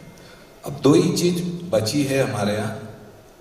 वो एक है कि decentralisation of power from Mumbai to Nagpur, क्योंकि 700 किलोमीटर दूर आना और बॉम्बे से फाइल को क्लियरेंस करा के वापस नागपुर लेके जाना, this is the biggest hurdle for Vidarbha and Nagpur. MIDC का प्रोग्राम है, पर MIDC से ही हमको जो तकलीफ है वो ये है कि आप उसको थोड़ा डिसेंट्रलाइज करिए, नागपुर के लिए कुछ पावर्स दीजिए। हर चीज के लिए फाइल मुंबई आती है, it takes months together, even sometimes it takes years together, एक फाइल क्लियर होने के लिए। अगर वो डिसेंट्रलाइज हो जाए पावर, तो सभी मतलब गढ़चिरौली में भी अगर है तो उनको भी हर बार फाइल बॉम्बे भेजनी पड़ेगी। उनके लिए भी नागपुर आना ज्यादा कन्वीनियंट है rather than going to Mumbai. ये एक है। और दूसरा मुझे लगता है कि RTO के रूल्स हमारी गवर्नमेंट अगर रिलैक्स कर सके तो एक बहुत बड़ा हिंडरेंस है। आज भी स्टेट बॉर्डर्स क्रॉस करना, इवन डिस्ट्रिक्ट क्रॉस करना, हर डिस्ट्रिक्ट का अलग RTO है, अलग रूल है और अलग फाइन है। फाइन्स इतने ज़्यादा हैं कि उसके कारण हमारे लॉजिस्टिक्स में काफ़ी हैम्पर हो रहा है। तो हमने गडकरी जी से भी ये रिक्वेस्ट किया है कि थोड़े फाइन कम करने चाहिए। आपने सीधा 10-15 गुना फाइन कर दिया है, तो उससे ट्रांसपोर्टेशन में बड़ा प्रॉब्लम आ रहा है। ये 2 चीज़ है। बाकी इंजीनियर्स 4000 इंजीनियर नागपुर में हर साल एजुकेट होके निकल रहे हैं। तो जैसे मैंने कहा था कि आपको मैन पावर की कमी है ही नहीं नागपुर में, आप जितने चाहो उतने इंजीनियर मिलते हैं। और यहाँ से सब जैसे पुणे और मुंबई जाते हैं, बेंगलोर जाते हैं, आपको अबंडेंस में इंजीनियर मिलेंगे। कितना भी इन्वेस्टमेंट आ जाए, कितना भी यहाँ पे ग्रोथ है, इंफ्रास्ट्रक्चर तैयार है। Thank you. So thank you Vishal. I think बहुत सही पॉइंट्स आपने सामने लाए। एक तो जैसे आपने कहा कि 10 साल में जो ग्रोथ हुई है वो, और ग्रोथ तब हुई है जब इतने प्रोजेक्ट्स आ नहीं रहते या थे नहीं, फिर भी इंफ्रास्ट्रक्चर नागपुर का डेवलप हुआ है। एंड उसी का कारण है कि now it has become an attractive destination and probably first choice for any project in Maharashtra. So बिल्कुल अच्छा पॉइंट आपने सामने लाया। दूसरे जो 2 concerns which you talked about, clearances from government of Maharashtra, especially MIDC, and so that is something which I would definitely take as one of the key take points, and we will forward to the concerned authorities. And also regarding the logistics point that you made, that also will be appropriately taken up with the concerned authorities. So thanks a lot. Now we'll move to Mr. Amitabh Sinha, one of seasoned entrepreneurs of Vidarbha, having 30 plus industry experience. He's currently the vice chair for CII Vidarbha zone as well. And I would like to now request you, sir, to bring out the MSME perspective or the SME perspective for and the challenges being faced by SMEs in Vidarbha currently.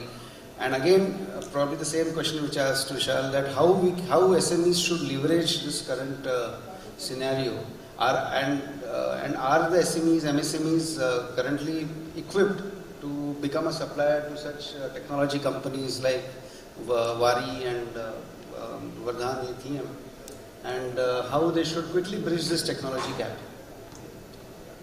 Thank you, Rahul, and good morning, gentlemen, and thank you for the MIDC people to have me here. I'm a Nagpurian. Vishal is a Nagpurian, Rahul is a Nagpurian, others are guests from outside. Doctor is, you're a Nagpurian, okay. But we have roots in Nagpur. After my engineering, I had to go to Bangalore to work. I worked there, but I had to start on my own. I started at Bangalore, but Nagpur was calling, and I came to Nagpur. I went to MIDC. They gave me a very small place, the W shed. What you know, everybody knows a W shed. Extremely tiny, the smallest unit of MIDC. I started there with 2 employees, way back in 1993. Around 2000 I shut down my Bangalore and I shifted here. That shed only I grew a little bit. And then I grew it more. And then I wanted more space. So I wrote a letter to MIDC. I need space for expansion in 2007. They took about 6 or 7 months to give me a letter. आमच्याकडे कलमेश्वरमध्ये जागा नाही आहे. They said, we have no space. 4-line letter, I still have it. And fine. What did I expect from MIDC at that point of time? I didn't expect MIDC to say we don't have space. As an agency which has done so much for industrial development of Maharashtra, I expected MIDC to find a place for me nearby, acquire it and give it to me. This is what I expected out of MIDC. It didn't happen. But I see a lot of industries around me closed. You take Potibori, 4,000 acres, 60% is not used, only 40% is used. MIDC Hingna, which is the 50-year-old, I think 50-year-old industrial state, 37% is the usage. Many industries are either sick or they are closed closed because the owner is old and he doesn't want to continue anymore, or the son doesn't want to take it further. He's gone to the US. He doesn't want to run his father's small scale business. And the third is a bad BCC, an erroneous BCC given to various people. All in all, this has made these few industrial areas, the original Goti Bori, MIDC Hingna and Kalmeshwar, like a land company, a real estate business. Now these industries can be acquired back by MIDC, but they have no provision in the present condition. My request to MIDC would be here that while they are making out the lease deed, one change they can make. See, you are acquiring these land from the farmers, and the farmers are expecting jobs in the industries which come up. Now, if the industries do not give employment, they don't give employment, or they stop generating revenue for government of Maharashtra or for the nation, then there should be a provision in the lease deed that MIDC will take back these lands. I can assure you, sir, that if you announce this, that we are going to do such a thing in our lease deed, and maybe we will do it retrospectively, the land prices in these industrial area will crash tomorrow, because everybody will be scared. We all have to pay something like 20,000, 25,000 per square meter to buy land, which is not possible for an MSME to buy land at the rate of, commercial like land mafias. We can't buy land and make an industry grow. While Vishal says China has 50 times bigger MSMEs, Gadkari ji also over a period of time raised the limits of SSI from 10 crores to 50, now it's 100. But to grow we need land. I somehow, in 2007 I applied. By 2015 I had procured an agriculture land. It took me a struggle of 2 years to get it converted to NA. But from 2 employees, I have grown to 200 employees. From 4 lakh turnover, I have grown to more than 100 crores turnover. But I had to struggle. And I lost 8 years. Had MIDC helped me in 2008, I would have saved those 8 years. This is not my story, sir. This is a story of every MSME who wants to grow. The industrial revolution of Maharashtra was started by MIDC. It is because of MIDC what Maharashtra is today. A lot of states have followed the MIDC model. But sad to say, and to use the pun, MIDC has lost the plot along the way. Big tickets investments are driven by our Chief Minister and our Union Ministers. But I would like MIDC to regain its function, and they should drive industrial states, defense specific, aerospace specific, automotive specific, chemical specific, textile specific. They should take the lead and drive these states and also recover the land which are not being used. In front of me there are bogus BCCs I can see, but I can't use it. I know one industry where the father has closed it down, but I can't get the land. It's lying unused for last 5 years. Nothing is happening, but I can't get it. So I would like MIDC to start thinking on these lines and start realizing your the powers that you have, the mandate that has been given to you to catalyze the industrial growth of Maharashtra. 60% of our employment is generated by MSMEs in the country. 17 million MSMEs are there. The contribution to GDP is more than 35%. Likewise to exports.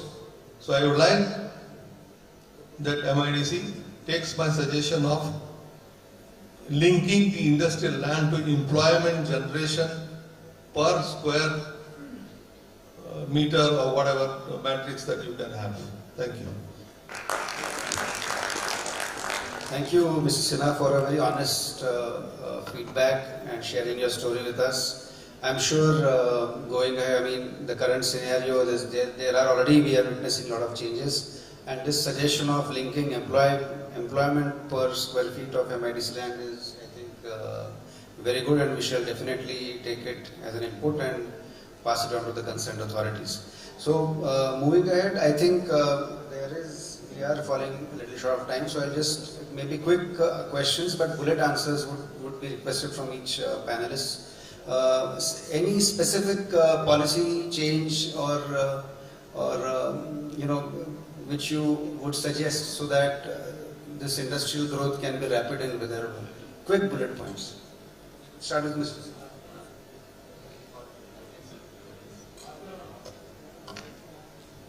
Yes, sir. Yeah, just open the floor to all of you in just about 5 minutes. Yeah, already in my initial speech I have already mentioned 2-3 things. One is the road and rail connectivity strengthening in Vidarbha area, because once this type of industrialization will come, this type of loading will come, and that too particular manufacturing type of things, which is very, very voluminous kind of thing. So definitely road and rail connectivity has to be strengthened.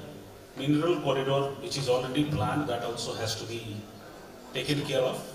And one is the land acquisition process has to be expedited for this bigger industries, because that is the more taking time, and from there only the project future will decide. Thank you very much. Thank you, sir. I would say speed of permits, whether the environmental clearances and all of that, just the basics that we need to do, and that needs to move very, very fast. I'm not saying that it is not, but I think even faster is what we need to be. And I think the thought process should be, I will be the best in the country, period. And then once I'm best in the country, I'll be best in the world. Thank you. Thank you very much.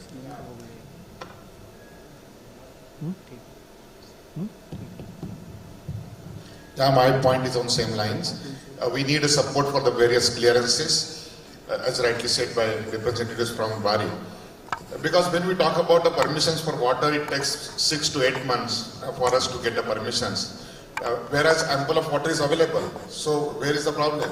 I think the problem lies with the decision makers. Problem lies with the bureaucracy. So that is where we need a support, number one. Number two, we as a lithium industry, we are looking for a natural gas to be made available to us. I request the authorities to please provide a natural gas pipeline there in additional Vidarbha area, so that it will help us to get the desired power for us.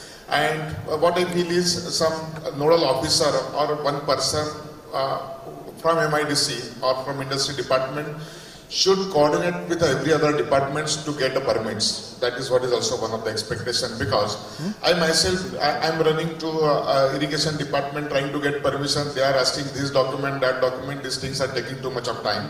Those things should be taken care of, so that that this development will be the fast and expedited. Those are my views. Thank you. Hello, मेरा मानना है कि industry की growth is directly proportional to the land available with the industry. एक समय था कि हम लोग बोलते थे कितना पैसा मिल सकता है बैंक को उतना दे दो, क्योंकि हमारी ग्रोथ पैसे पे डिपेंड होती थी, क्योंकि रेट ऑफ इंटरेस्ट उस समय इतना था और अवेलेबिलिटी इतनी कम थी पैसे की कि that was the biggest hindrance. आज की डेट में लेबर प्रॉब्लम्स दूर हो चुकी है, फाइनेंस कॉस्ट इतना कम हो गया है कि वो दोनों चीज़ें अभी हमारे लिए हिंडरेंस नहीं है। तो मेरा मानना है कि industry growth is directly proportionate to the availability of land and clearances. That's all. So a common point emerge हो रहा है, clearances across departments and speed of clearances, and of course connectivity in terms of roads and rails and availability of CNG. Yeah. Sinha, Mr. Sinha. I've already given one suggestion regarding the linking of employment versus land allotment. Clearances, of course, it's a common thing. And I would request even the processes at MIDC also to be hastened up. It took me 4 months to get sanction for a lift in an already sanctioned building. Just to add another lift, it took me 4 months. And you all say that we should have R&D, and I have a very, very, very nice R&D. And we develop so many products. But to get these to commercial state requires consent to establish, consent to operate, and then this doesn't come in quick time. It takes 6 months to 9 months processes. Somewhere these processes have to be shortened. People cite manpower problems, but that is not the problem of industries. I mean, it's the government's problem. They should recruit more people, scientists, put them in various places, and consent should be given as fast as possible. Thank you. Thank you. I think, we will now open, one more point. Yeah, one last point I want to add from my side. See, now we have been listening to a lot of promises from the various industries that they will set up their units there in Vidarbha. And at the same time, there are a lot of talks going on what Vidarbha is looking for. There should be, IT hub, there should be some automobile industry, there should be this, that, right? So what I feel is now we have enough of promises there for the Vidarbha. Now the authorities and the industry department should concentrate on stabilizing on those things, should concentrate on, getting those things implemented, and should focus on these particular industries so that they will set up, and then I think we can look for the further development in the area. That is what is my point on this. Yeah, rightfully said, Dr. Sandeep. So besides, for example, steel, we have renewable energy, we have IT, already they are in Vidarbha, and these are obviously a driving growth. And further, I think sectors that are opening up are defense and aerospace. We have companies in Nagpur, especially solar, and now DRAL with Reliance. They also would be manufacturing for defense and aerospace industry. So a lot of sunrise sectors have opened up for Vidarbha, and I think going ahead, Vidarbha is definitely going to be the growth engine for Maharashtra. With this, I would like to open the floor for questions. मेरा नाम किरण पातुरकर है। मैं MIDC association Amravati का 40 साल से अध्यक्ष हूँ और federation of industries association Vidarbha का फाउंडर प्रेसिडेंट 10 साल। मैं गवर्नमेंट ऑफ महाराष्ट्र MIDC को धन्यवाद देना चाहता हूँ कि अच्छा कार्यक्रम आपने आयोजित किया। विदर्भ के लिए भी एक अलग से डायल दिया और विदर्भ पहले से काफ़ी आगे बढ़ गया। 40 साल से हम देख रहे हैं, इसके लिए भी धन्यवाद। और एक बात मुझे जो हरदम लगती है, आज भी MIDC से मैं कहना चाहूँगा कि आप जब महाराष्ट्र के बारे में सोचते हैं तो मुंबई और पुणे के लिए सोचते हैं, और विदर्भ के लिए सोचते हैं तो सिर्फ नागपुर के लिए सोचते हैं, सिर्फ नागपुर के लोग बैठे। ये बहुत गलत काम करते हैं। इसकी वजह से फेडरेशन की स्थापना हुई कि हमने हर तालुका का इंडस्ट्रियल एसोसिएशन उसमें लिया। विदर्भ बोले तो नागपुर नहीं है, आप नागपुर को लेके चलेंगे तो ये गलत है और ये हरदम होता है। इसके लिए हमारा झगड़ा है। आज भी मैं आपको कहना चाहता हूँ कि सब बैठे थे नागपुर के बैठे। मैं अमरावती से आता हूँ और मुझे पूरे विदर्भ के प्रॉब्लम मालूम है, हर डिस्ट्रिक्ट में जाके आया हूँ मैं एज ए प्रेसिडेंट। तो सबसे पहले तो आइंदा से जब भी कार्यक्रम आयोजित करेंगे, अदर देन नागपुर के लोग उस पर डायस पे होना चाहिए। मेरे को नागपुर से झगड़ा नहीं है। Nagpur is the capital of Vidarbha, मगर नागपुर के अलावा भी विदर्भ ये गवर्नमेंट ने सोचना चाहिए। ये मेरा सबसे पहला मुद्दा है और मुझे लगता कि यहाँ से डायस से तो कुछ नहीं बोलता हूँ, मैं आपको बोल रहा हूँ, और ये गवर्नमेंट ने सोचना चाहिए। पातुरकर साहब थैंक्स अ लॉट, बट यहाँ पे सिर्फ नागपुर नहीं, यहाँ पे गढ़चिरौली है, चंद्रपुर है, वो देखिए और अमरावती का भी yes, but point taken will definitely work on, रहना ही चाहिए और हरदम रहना चाहिए। मैं 30 साल 40 साल से झगड़ा कर रहा हूँ, इसके बाद भी आज भी 30 साल 40 साल के बाद यही मुद्दा है। ठीक, हर बार हर डायस पे मैं बोलता हूँ। एनीवे, तो कुछ मुद्दे मैं रखना चाहता हूँ, और एड्रेस तो स्वाभाविक है MIDC और जो गवर्नमेंट ऑफिसर्स है उनको ही करना पड़ेगा, ज्यादा लंबा नहीं खींचूंगा, प्लीज थोड़ा शॉर्ट में सर। शॉर्ट में बोलूंगा। सबसे पहले तो ऊर्जा विभाग की बात है। ऊर्जा विभाग के लिए तो एक रेट बहुत इम्पोर्टेंट है, और सबसे इम्पोर्टेंट ये है कि जब आप MIDC कोई नई MIDC डेवलप करती है, विस्तार करना चाहती है, तो आप क्या करते हो, प्लॉट तो कर देते हो, नाला और रोड भी बना देते हो, मगर पानी और सबसे आखिरी बिजली रहती है। बिजली में क्या रहता है कि आप जब अभी ये जो बड़े लोग आते हैं या अमरावती में आ रहे हैं, सबसे पहले जैसा वेल्स बनाया था और वापस चला गया, क्यों कि उन्होंने जब ABCB ने पूछा उनको, ABCDCL ने, तो सबसे पहले डिमांड दो, फिर वो डिमांड है तो उसके बाद पैसे भरो, और उसके बाद वो आगे का सब स्टेशन डेवलप करेंगे, और 2 साल लग जाते हैं। तो जब भी आप MIDC डेवलप करेंगे और उसका 10 साल का 20 साल का आप टारगेट करोगे कि क्या यहाँ लाना है, तो साथ साथ सब स्टेशन भी डेवलप करना चाहिए। जो 220 kVA का मेगा टेक्सटाइल पार्क में जरूरी है, तो नहीं करेंगे तो कैसा होगा। पातुरकर साहब मैं रिक्वेस्ट करूंगा, तो ये अगर आपके पॉइंट्स है तो जरूर दीजिए। एक दो और क्वेश्चन हमको ले लेंगे फिर, क्योंकि क्वेश्चन तो आपको मुझे बताओ, मैं क्वेश्चन आपको करूंगा, आप सब इंडस्ट्रियलिस्ट है, आप क्या जवाब देंगे मेरे को ये बताइए। जवाब तो सरकारी अधिकारी देंगे ना आपको, आप तो बता रहे हो, आप भी सब मांग रहे हो, कुछ ना कुछ चाहिए, तो मैं तो बोलूंगा तो वही उसी तरीके से ना। नहीं, वो तो है, मेरे मुद्दे भी है ना, मगर तो आपके डायस पे रखना चाहता हूँ, 2-4 मुद्दे तो रखने दो। नहीं सर, जरूर टाइम का थोड़ा सा प्रॉब्लम है, तो 12 बजे हमको क्लोज करना पड़ेगा। करूंगा 2 मिनट के ऊपर, ज्यादा नहीं बोलूंगा। एक पॉइंट सर लगा दीजिए, 2 मिनट के डायरेक्ट MIDC को दे देंगे ना सर, ये सेशन के बाद 1-on-1 करेंगे सर। भारी इंजीनियरिंग बेटा, सोलर के लिए आप घरगुती सबके लिए सब्सिडी है। इंडस्ट्री आज सबसे बड़ा प्रॉब्लम ही रेट का चल रहा है, तो जब भी जो भी इंडस्ट्री सोलर एनर्जी लगाती है उसको भी सब्सिडी मिलनी चाहिए, कैश सब्सिडी मिलनी चाहिए, ताकि बहुत बड़े पैमाने पे इंडस्ट्रियलिस्ट सोलर एनर्जी का वापर करेंगे, उसका बहुत बड़ा फायदा होगा। ये मेरा दूसरा अहम मुद्दा है, जिसकी वजह से बहुत फायदा होगा। देखिए, thank you sir, thank you. So sir last मुद्दा है मेरा। सब मैंने पूरे विदर्भ का टूर किया, फेडरेशन का प्रेसिडेंट हूँ। सबसे ज्यादा MSME जो ग्रोथ विदर्भ में नहीं हुई है, 10 साल में सब जो ग्रोथ है नेग्लिजिबल है, और जो इंडस्ट्रीज बड़ी आ रही सब उनका वेलकम है। हम चाहेंगे कि बड़ी इंडस्ट्रीज एंसिलरी को डेवलप करें, जैसे झारखंड में डेवलप हुआ, उड़ीसा में डेवलप हुआ है, तो एक बड़ी इंडस्ट्री जब आती है तो क्योंकि हमारे जो पोटेंशियल है पूरा बाहर जा रहा है, पूरा हमारा मेरिट बाहर चला गया है, तो हमारी रिक्वेस्ट है कि जैसे JSW आ रहा है, लॉयड है, जितने भी हमारे मिनरल्स हमारे पास है, तो सरकार ने उनको जितने एंसिलरी लगाती है उतना इंसेंटिव ज़्यादा देवे, जैसे लेबर पे देती है। आज सबसे बड़ी दूसरी सरकार ने फ्री बांटना बंद करे, लेबर नहीं मिल रही। आज जो बोलते हैं लेबर बिल्कुल नहीं सर, आज मेरे पास 20% लेबर शॉर्टेज है।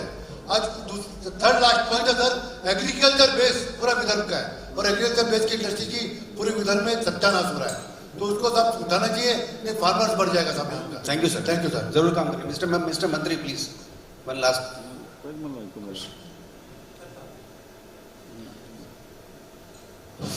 बिना किसी भूमिका के मैं बोलना चाहता हूँ।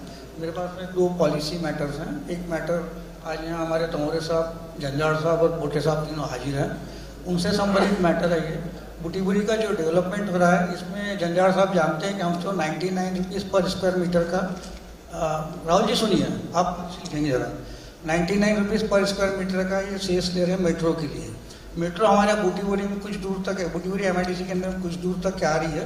उसके बाद में आगे जाने के लिए वेलारों साहब से मेरी पिछली मीटिंग में बात हुई थी, उन हार्डिकर साहब से बात करने के लिए कहा था। मुझे ऐसा लगता है कि जंजाड़ साहब और तंबोरे साहब इनने मिल करके हमारे बुटीबुरी के अंदर में जो मेट्रो आ रही है उसका एक्सटेंशन करवाना चाहिए, एटलीस्ट अनदर 5 किलोमीटर आगे तक, या हो सका तो एडिशनल बुटीबुरी तक, क्योंकि बुटीबुरी में बड़े बड़े प्लांट्स भी आ रहे हैं, एडिशनल बुटीबुरी के अंदर बड़े बड़े प्लांट भी आ रहे हैं। सबसे बड़ी जो प्रॉब्लम है हमारे यहाँ वो है कन्वेंस की और कम्युनिकेशन की।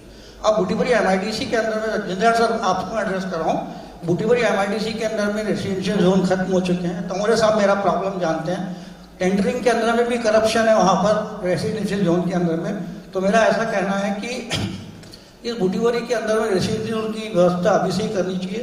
इसके लिए चूंकि जगह की समस्या आ सकती है, तो मुझे ऐसा लगता है कि हमारी बूटीवरी एडिशनल बूटीवरी के लिए जो एक नया रेसिडेंशियल जोन अनदर 20 किलोमीटर पे वर्धा की तरफ ले जाया जाए। उससे ट्रैफिक का भी प्रॉब्लम सॉल्व होगा, कॉस्ट का भी प्रॉब्लम सॉल्व होगा, और इनके लिए जो रेसिडेंशियल प्रॉब्लम्स की समस्या आएगी आगे जाकर के 5 साल बाद, वो भी समस्या हल होगी।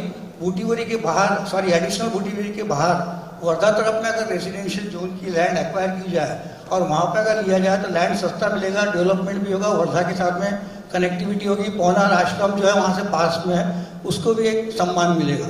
ऐसा मेरा मानना है। ये 2 पॉलिसी मैटर्स के ऊपर में तमोरे साहब, झंझाड़ साहब और कोटे साहब तीनों यहाँ पर हाजिर है, इस पर आप जरूर ध्यान दीजिएगा। और बूटीवरी मैन्युफैक्चर एसोसिएशन को इस बारे में आप क्या कर रहे हैं इस पर संबोधित करिएगा तो मुझे अच्छा लगेगा। Thank you so much. Thank you so much for these lovely questions, and all your points will be addressed very soon. One thing I just wanted to put it here. देखिए हम लोगों के यहाँ महाराष्ट्र के अंदर, because Vidarbha, when we are talking about, Vidarbha is basically known for textiles, and we have got that thing done by the Maharashtra state government that it has been focused that priority industry has been declared. But now, as JSW is coming, a lot of steel production is going to happen, and a lot of MSMEs will be supportive, a secondary steel manufacturer will be there. I think we should propose to Maharashtra government that steel sector should be taken on a priority basis. It should be granted a priority sector next to textile.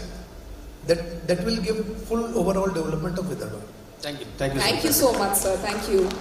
And thank you so much to our moderator. Can we have huge round of applause, everyone?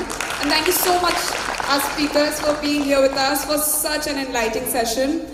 And it's definitely clear that Vidarbha stands at the threshold of remarkable growth and development, and it has its own unique strengths. And now I would like to invite Shri Upendra Tamoreji. Can we have huge round of applause, Deputy CEO MIDC, for felicitating our moderator and our speakers.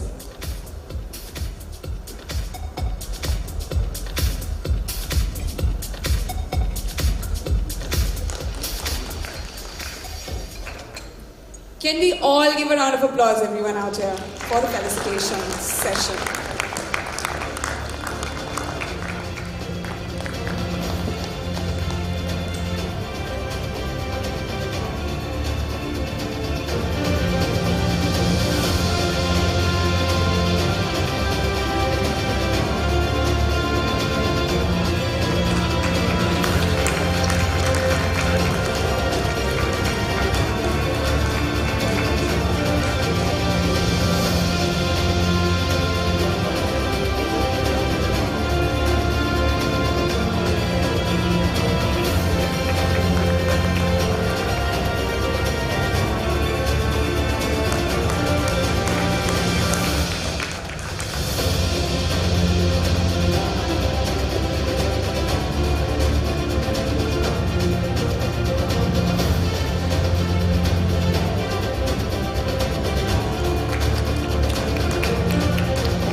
Requesting for a group picture. Thank you so much to all our speakers, our moderator, and thank you so much Shri Upendra Tamoreji for being with us onto the stage. Now I would be requesting all our guests, our participants and investors to kindly reach to the main hall, that is Jasmine 2, for the inaugural plenary, where our Honorable CM will also grace the occasion. So requesting all of you to kindly join Jasmine too. Thank you.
अपने मेरे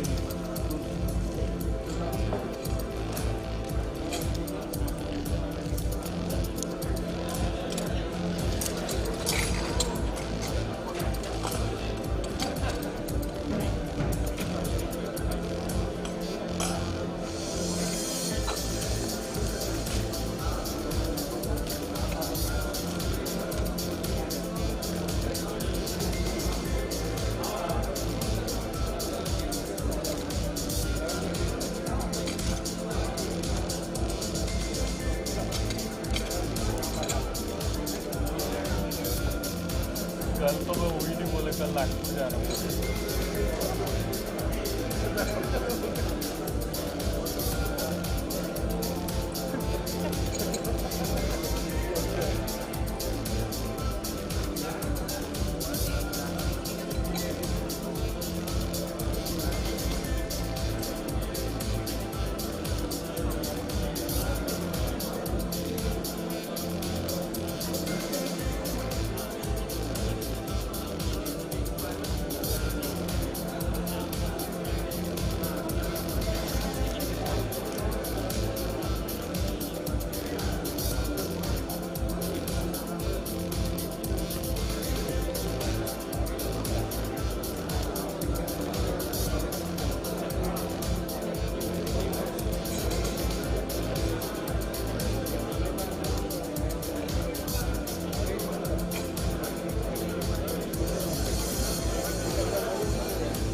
बाजूला वरच्या मजल्यावर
People do not leave, huh?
to be standing in front of all industry leaders. Well, we are beginning with our session that is going to be extremely exciting. Cradle of Tomorrow's Industry, a discussion on the regional industrial development of Western Maharashtra. Now, without taking much of your time, I would like to invite a stellar lineup of panelists onto the dais.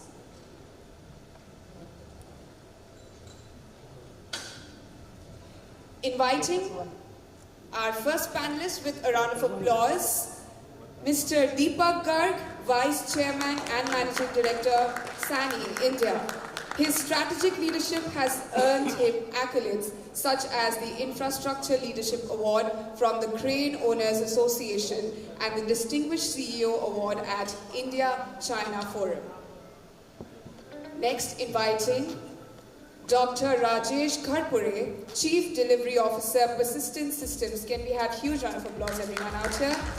With over 27 years of experience in global delivery and digital transformation, he has held leadership and is recognized thought leader in tech industry.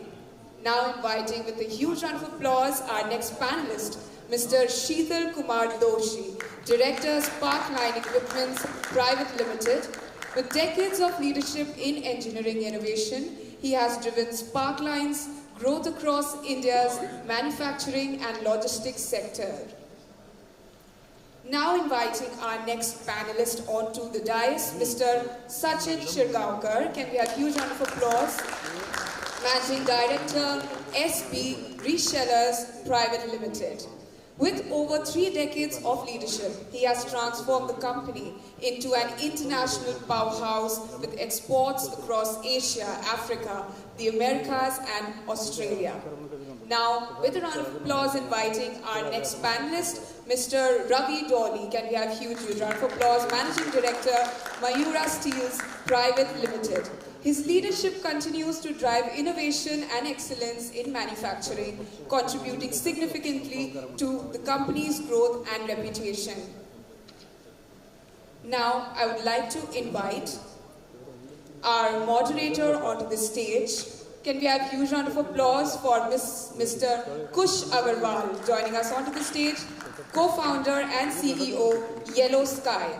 At Yellow Sky, he leads the charge in delivering high-precision digital twins and aerial insights that empower decision.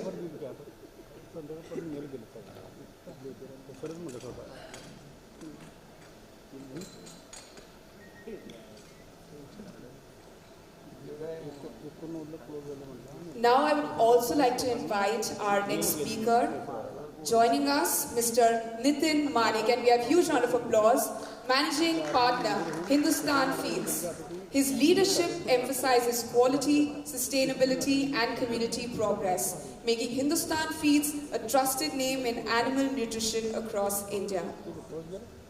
Now shall we begin? Thank you, Ms. Pradhan. First of all, my warm welcome to everyone on the panel. It's an absolute pleasure and a privilege to share this dais with all of you. And to the group in the room, thank you for joining post your lunch. I'm sure it was difficult to pull yourself away from a lovely meal.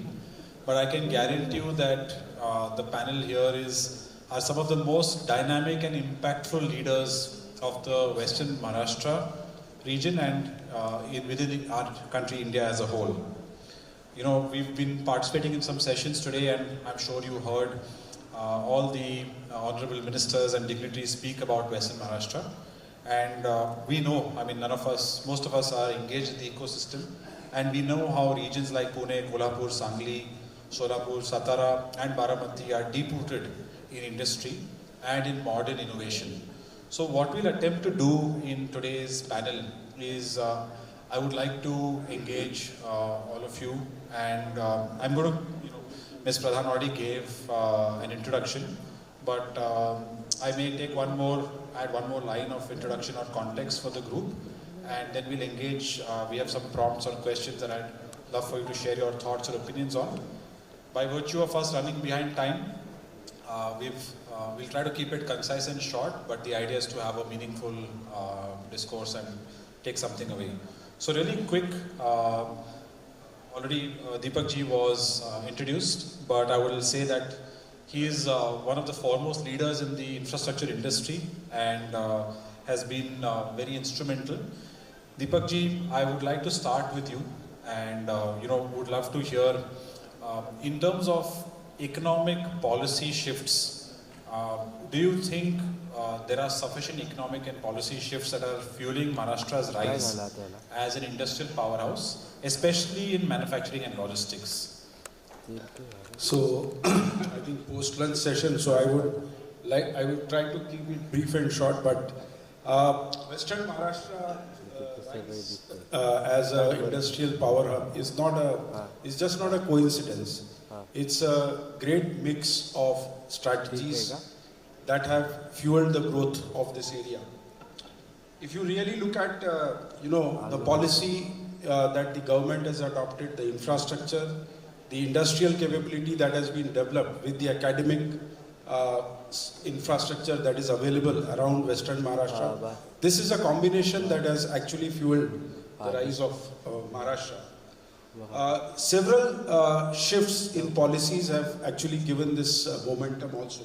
First, let me tell you, the state level industrial policies with national strategies like PM Gati Shakti, Bharatmala, multimodal logistics parks, and various other initiatives of the government. We heard the CM, the minister, and also the industry secretary talking today that how the prospects are being enlarged with so much of opportunity that is coming up, not only by encashing on the natural resources, also adding value to it and delivering finished products from Maharashtra. So we will not only be an iron ore hub, but we will also be manufacturing steel and steel value-added products. So the complete value chain development will definitely is being fueled mainly by this, the infrastructure and the growth story that we have put around Maharashtra. Second, this is further complemented by Maharashtra's industrial policy of 2019. So the 2019 policy has further catalyzed the development of Maharashtra in a big way. There are many instances where we can see promotion of MSMEs, new energy infrastructure, the energy policies of the government which are coming up now. There is on table also a tariff rationalization. Somebody talked about, Mr. Hiranandani today talked about, the power cost in Maharashtra. So that is also on table now and it is being discussed. MERC has already provided some kind of a policy guideline to rationalize the electricity tariff in the state of Maharashtra. So these policies are actually going to further fuel the development of Western Maharashtra. And furthermore, Confederation of Indian Industry, CII, and is actually working very closely with the government, the various departments and the companies to see that they are participating in this growth story of Western Maharashtra. They are able to participate in different kind of projects in Maharashtra, and I think this is something, the policy shift from the government is quite evident. We can see that today everything, you heard of Maitri, a single window clearance, that's a policy. So I think this is what is driving Western Maharashtra as a hub for industrial development. Appreciate that input, from mining to manufacturing, policy shifts, focus on energy rationalization or cost of energy rationalization. It's exciting to see. One question, that might also be relevant to others in the room. You run you lead a very large infrastructure firm. We were just talking about how it's a multi-billion-dollar company spread across the globe. In your opinion, how could large infrastructure firms like yours create growth opportunities for MSMEs and supply partners? When you're talking about the entire value chain, from resources to manufacturing, what opportunities exist for large infrastructure players like you to support the MSME and supply chain? So today in our industry, if we see, there is a huge, you can say, scope for manufacturing in India. I wouldn't say Western Maharashtra only. There is a very big scope for manufacturing in India because this industry still has a lot of dependence on imports. So if you look at, I assemble an equipment, but in that 70% of the component may still be imported, either from Japan, Korea, China, Germany, Belgium, US. So we do import. Now, our priority is that we can leverage the ecosystem that is available in Western Maharashtra to see that we can do more and more manufacturing in India. Now, this calls for technology. It's not so simple. That's why those global players are still doing it in Japan. So we need to invest in technology. We have a huge scope for MSMEs to invest in component manufacturing in Maharashtra. So I was just talking to Mr. Doshi. So he was also discussing the same thing, that sometimes even he's an OEM manufacturer, he's also a component supplier.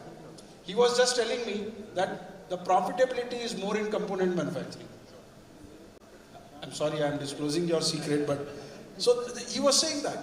So it's evident that if there is an ecosystem that we are trying to develop this, we are actually trying to localize many components. Here we work on the other side also. Technology is not so easy to develop. You will take 10 years to develop. So we bring in a partner from Japan, Korea, China or Germany that okay, you partner with this local company in India and you can have a partnership with them to collaborate in India. You can have a technical collaboration, you can have a JV, and this is what we are working on. And that's the platform available to MSME. Fantastic. Yeah. So I'm going to, Rajesh, I'll come back to you. I'm going to piggyback on, what Deepak ji just said and come to you, Mr. Doshi. Sheetal ji is the director at Sparkline Equipment, and he is very passionate, correct me if I'm wrong, about how MSMEs should be investing in technology, automation, improvement.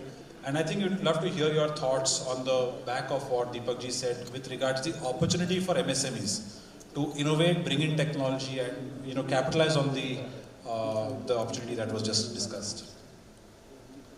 Okay. First of all, thank you to MIDC for such a wonderful platform.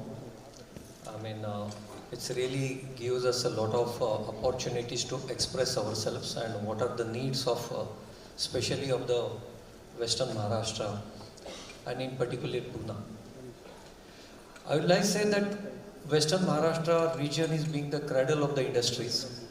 We started all innovation, localizing, mastering the technology, this region.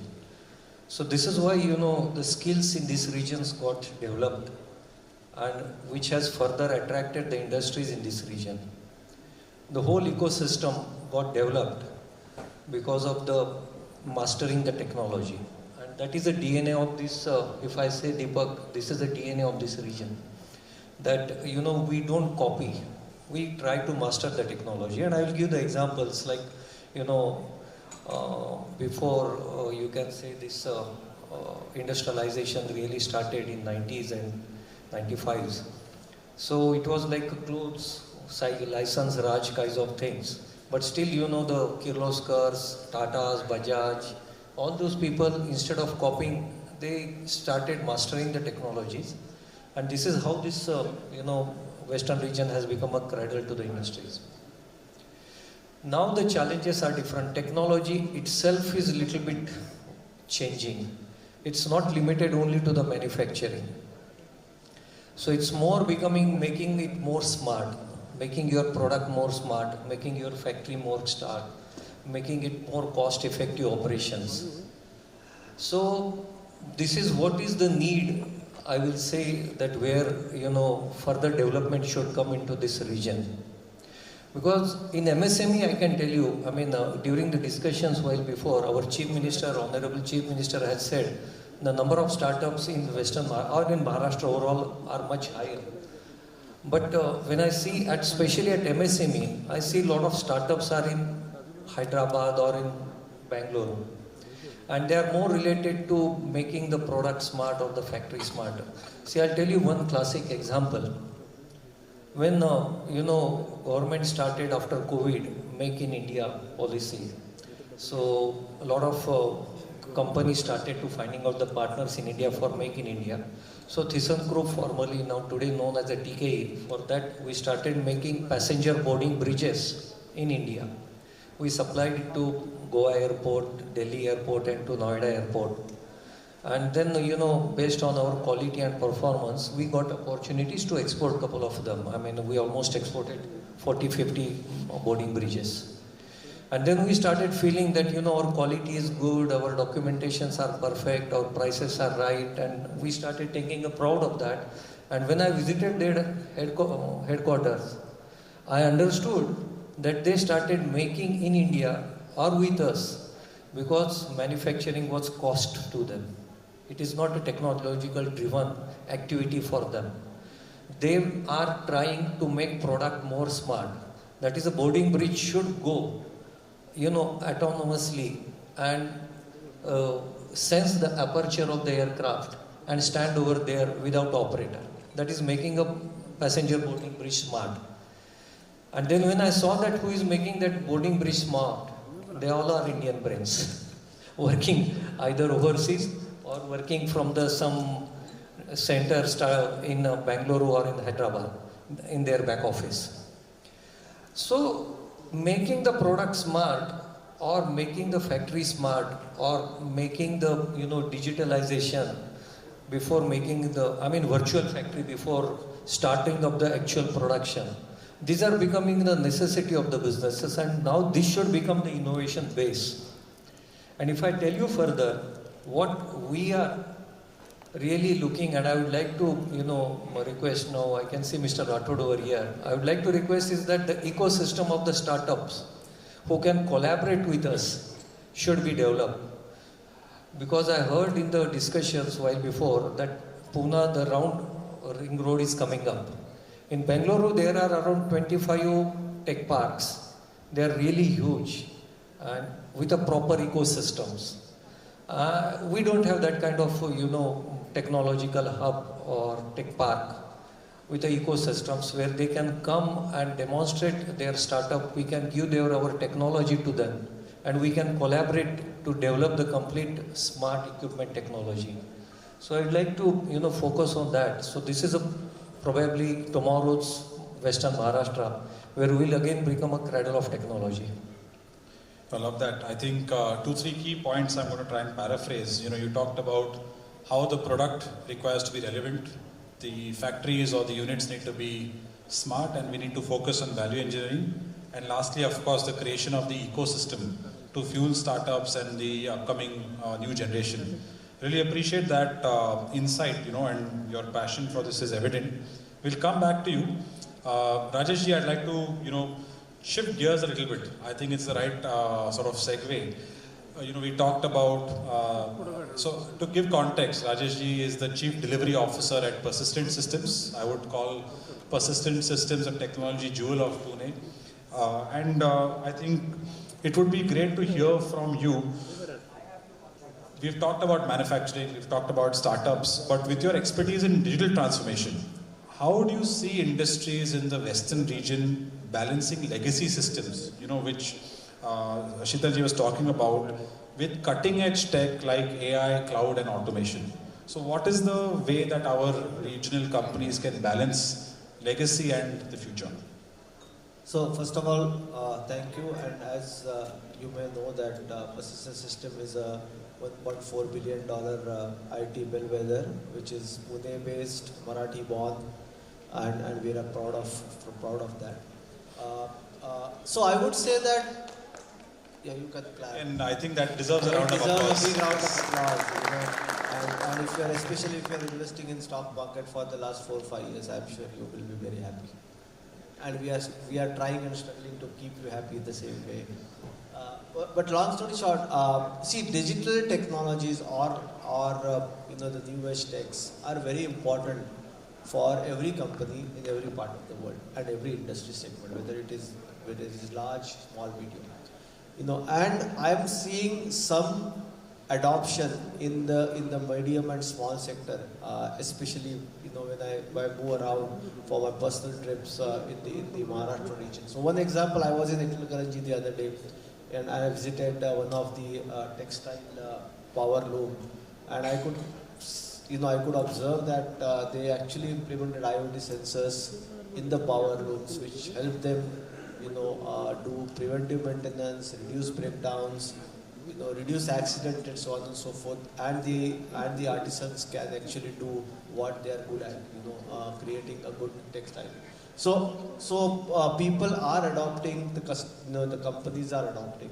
There is another example which I could see is that on the cloud part, correct? CIS has a special initiative called Digital Saksham, and under that they are enabling a lot of companies to use cloud or SaaS the service for data mining and data processing. We all know, we heard in the afternoon that the data is the new oil.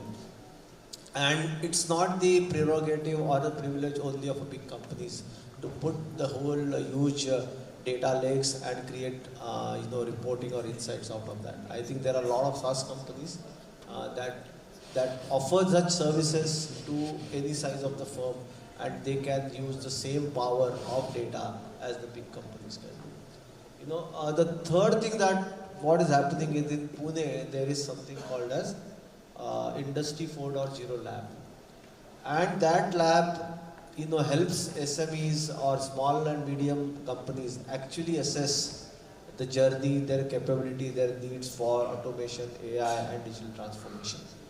So long story short is I think companies are adopting digital in bits and pieces, but I think a lot more needs to be done, and especially as the SMEs are maturing, most of them are either having their next generation take over or bringing in more and more professional management teams on board. I think they can do and they should do a lot more. And I am going to suggest some 5 steps playbook that companies should do. First and foremost is digital technology is an add-on. So you don't need to replace scrap everything, correct? Even the most old machine can be retrofitted with sensors and gateways to make them smart. So that's the first thing. The second thing I highly recommend is that IT is not something of value on its own. Only when you apply it into the ways of doing business, only when you look at how you want to do business, how you want to reimagine your processes, IT can help. So actually your starting point is not the technology components, but a business process, a business model, what you want to envisage, and that you should make it real with the part of technology. The third thing is most of the IT big product companies, right from the Microsoft, Amazons of the world or equivalent of those companies in India which are smaller, are very interested to tap this segment because it's a huge segment for them to do business in India. It's called as bottom of the pyramid strategy. So you can actually adopt and take help of their incentives or their services to a large extent. Take keen interest in what government is doing. I think what we heard today, government and MIDC is going to do a lot more in skilling, in investing, in use of technology, use of AI, and making it more and more available. So take help of the government schemes and make sure that you adopt it. And last but not the least, it's all about people training. How do you make this talent ready for AI? And AI ready is not about using technology, but is about how and what extent AI can really help you drive business. So focus on people. And I think if we follow these 5 steps, we can, really create a much larger impact and much larger adoptions of all the technological innovations that are happening in this world. Lovely. Thank you for that. I think the fact that you outlined that there are small businesses starting to integrate technology. I think one very key thing for everybody is that you don't need to have a very advanced system. Older, aging legacy machines can be fitted with sensors for digital transformation. And I'm going to pick up the last thing you said with regards to investing in people. I'm going to come back to you later if we have time on your thoughts on industry and academia, but I'll just park that for the moment. Sachinji, I want to shift to you in the next segment. Mr. Sachin Shirgaonkar runs, he's the MD at SB Resellers as one of the various organizations that is a family-run enterprise. He's actually a 4th generation entrepreneur, and I think that is also something amazing. While we talk about persistent systems having been built from the ground up. Here we are talking about a family-run, family-owned business that has been in the industry since the 1930s, so almost a 100-year legacy, and that's a tough legacy to stand on. My question for you, in context of what we're discussing today, your businesses have scaled globally from the Western Maharashtra region. So what we'd like to know is, what is it that the Western Maharashtra region offers you that makes you globally competitive? That's sort of track one. And also, what are some of the internal upgrades as a business that you had to do in terms of processes or talent that helped your company be globally competitive? So the regional contribution and the internal processes that you had to do to be competitive at a global scale. And then I have a follow-on question after that. So thank you, thanks to MIDC first of all for giving us this opportunity. Thank you, Mr. Deshmukh. I come from Kolhapur region and I'm representing that region. Thank you for giving this opportunity. So for the last 30-40 years we have been in business, and mainly the foundry business that comes from the Kolhapur region. We are also a foundry hub.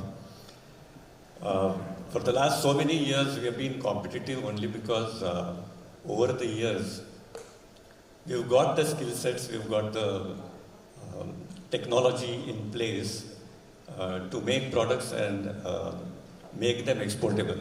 I would say since 1995 we have been exporting. I'm sure a lot of people from Western Maharashtra have been doing that. And it is mainly the technology and the skill sets that we have had within the factories in and around that region to be that competitive.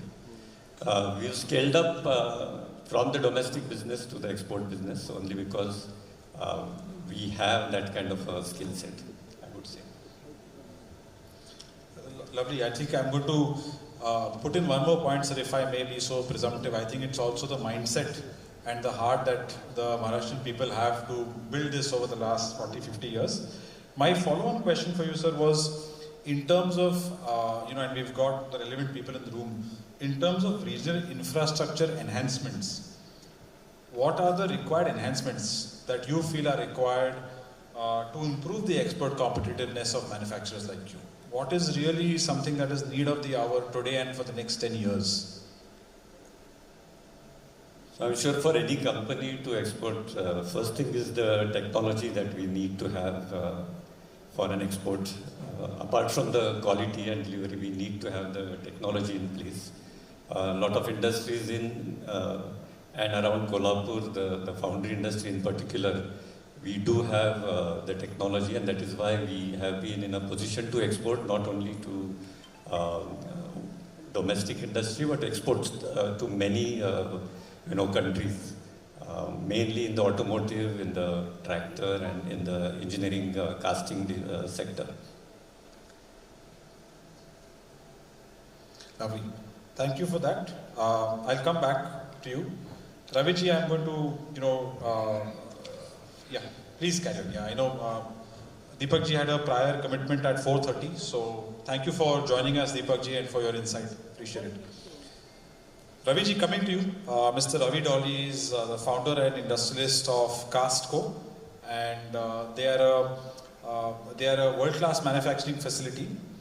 So they do a lot of steel casting manufacturing and located in Kolhapur. Ravi ji, what I'd love to know from you is, as a homegrown OEM supplier, in line with what Sachin ji said earlier, how are you leveraging local talent and innovation to meet international quality standards? What skill gaps? What is the positive skill base that is available? At the same time, what is the skill gap that you face? We'd like to know. Thank you, Kush. First of all, this is a good platform to have understood about Maharashtra growth and how Maharashtra and the Western region is helping us to grow. First of all, I would like to tell you that the ecosystem of Maharashtra, besides the other states, is wonderful because we being from the mining and construction and also from the foundry business, the ecosystem that we have is that is helping us is because of the MSMEs and from Tier 3 to Tier 2 and Tier 2 to Tier 1. Like for example, Deepak is manufacturing Sani machines and we are one of their suppliers. So as a Maharashtra to Maharashtra, if at all we have to sell, it's easier for the logistics. And the infrastructure that the investments has been made into Maharashtra helps the MSMEs grow at large. And I would like to share that as your question about the talent and innovation. So we started in 1980 as a company. I would like to first tell you about my company, where the company Mayura Steels grew from, Alloy Steels and Mayura Steels grew from zero to scratch to now. We have been supplying to the mining and agricultural industry since the beginning, and we started off with the OEMs. Now when the OEM is invited to India for investing, the first thing they look at is the foundry base or the suppliers or any parts that is required in large quantities like fabrication and all. So initially when there were only four major players, now that is 40 plus. So there's a huge competition, and a lot of SCMs have, supply chain management and logistics has grown, and now it is a very huge competition. In this phase where the talent retention and the skills that has to be required for maintaining the standards and upgrowing standards like sustainability environment is really difficult. So when we started off this, it was really difficult for having the first generation to venture into this. But when we started off from domestic to exports, the Maharashtra state incentives that were into place also helped us a lot, and also some subsidies like PLI and all. But then being a family-run business, we started off from the local OEMs like BML, and then we started with Volvo, Hitachi, and now we are working with the global player Caterpillar, and also working with the major player like Konkan. We are now into, 3 companies are into domestic, and one of the major companies, Casco, is into exports. So this is where the growth story of Maharashtra and Western region, along with my company growth, helps a lot. But the skill base that is required, we go to the local colleges, we go to the local universities, where I am a part of one of their, we have a signed up MOU along with them. And this is where the academia and industry helps together nurture the local talent to come to this platform. And as a gap, we have to go for skilling, and we have to teach them they have to upgrade their soft skills. That is one of the challenges. So as a center of excellence, and Gokul Shirgav is taking up one of the major thrust into that, and local colleges and Shivaji University is putting incubation centers and startups. This also helps to start new small industries where we lack a lot of workers. For example, if I have more than 300 workers, we need additional 25 to 50 subcontractors. So we have to make sure that we grow them, and because they grow, we also grow. So that is one of the very good ecosystem that happens, and CII helped us in also nurturing them, handholding them from the part of Maharashtra Pradhan Mantri Yojana. This is one of them. Thank you. Lovely. So I think 2-3 key points you talked about. Obviously the capability and talent pool, but the competitiveness and how you feel it's important for industry to engage. Similar to what Rajesh said, to invest in people. There was a previous session I attended where they talked about having a 3 to 5 year outlook on your employees or your workforce, especially blue collar workforce, similar to the army, where you put them through a program and they at some point are productive. So appreciate that insight. We'll move to Nitinji. Nitinji, in terms of where you sit today, Nitinji is the managing partner at Hindustan Feeds, one of the largest cattle feed providers in the Western Maharashtra region and beyond. So I'm going to change track a little bit from industry to the agri-industrial space, and would like to know, we've talked about large manufacturing, exporting, we've talked about digital, we've talked about OEM supply. From a agri-industrial space, what are the key factors in your opinion that have helped the Western Maharashtra region grow and made it a strong player in the agri-tech and food processing space? So what are the tailwinds in your opinion that have been here? And what is the kind of policy and infrastructure support further needed to make us competitive nationally and globally? Thank you, Kush. Namaskar, सगळ्यांना. We are comfortable if you do Marathi, English, sir. Please feel free. That's fine. I think I'll go ahead with English only. Yeah. But the namaskar has to go with Marathi.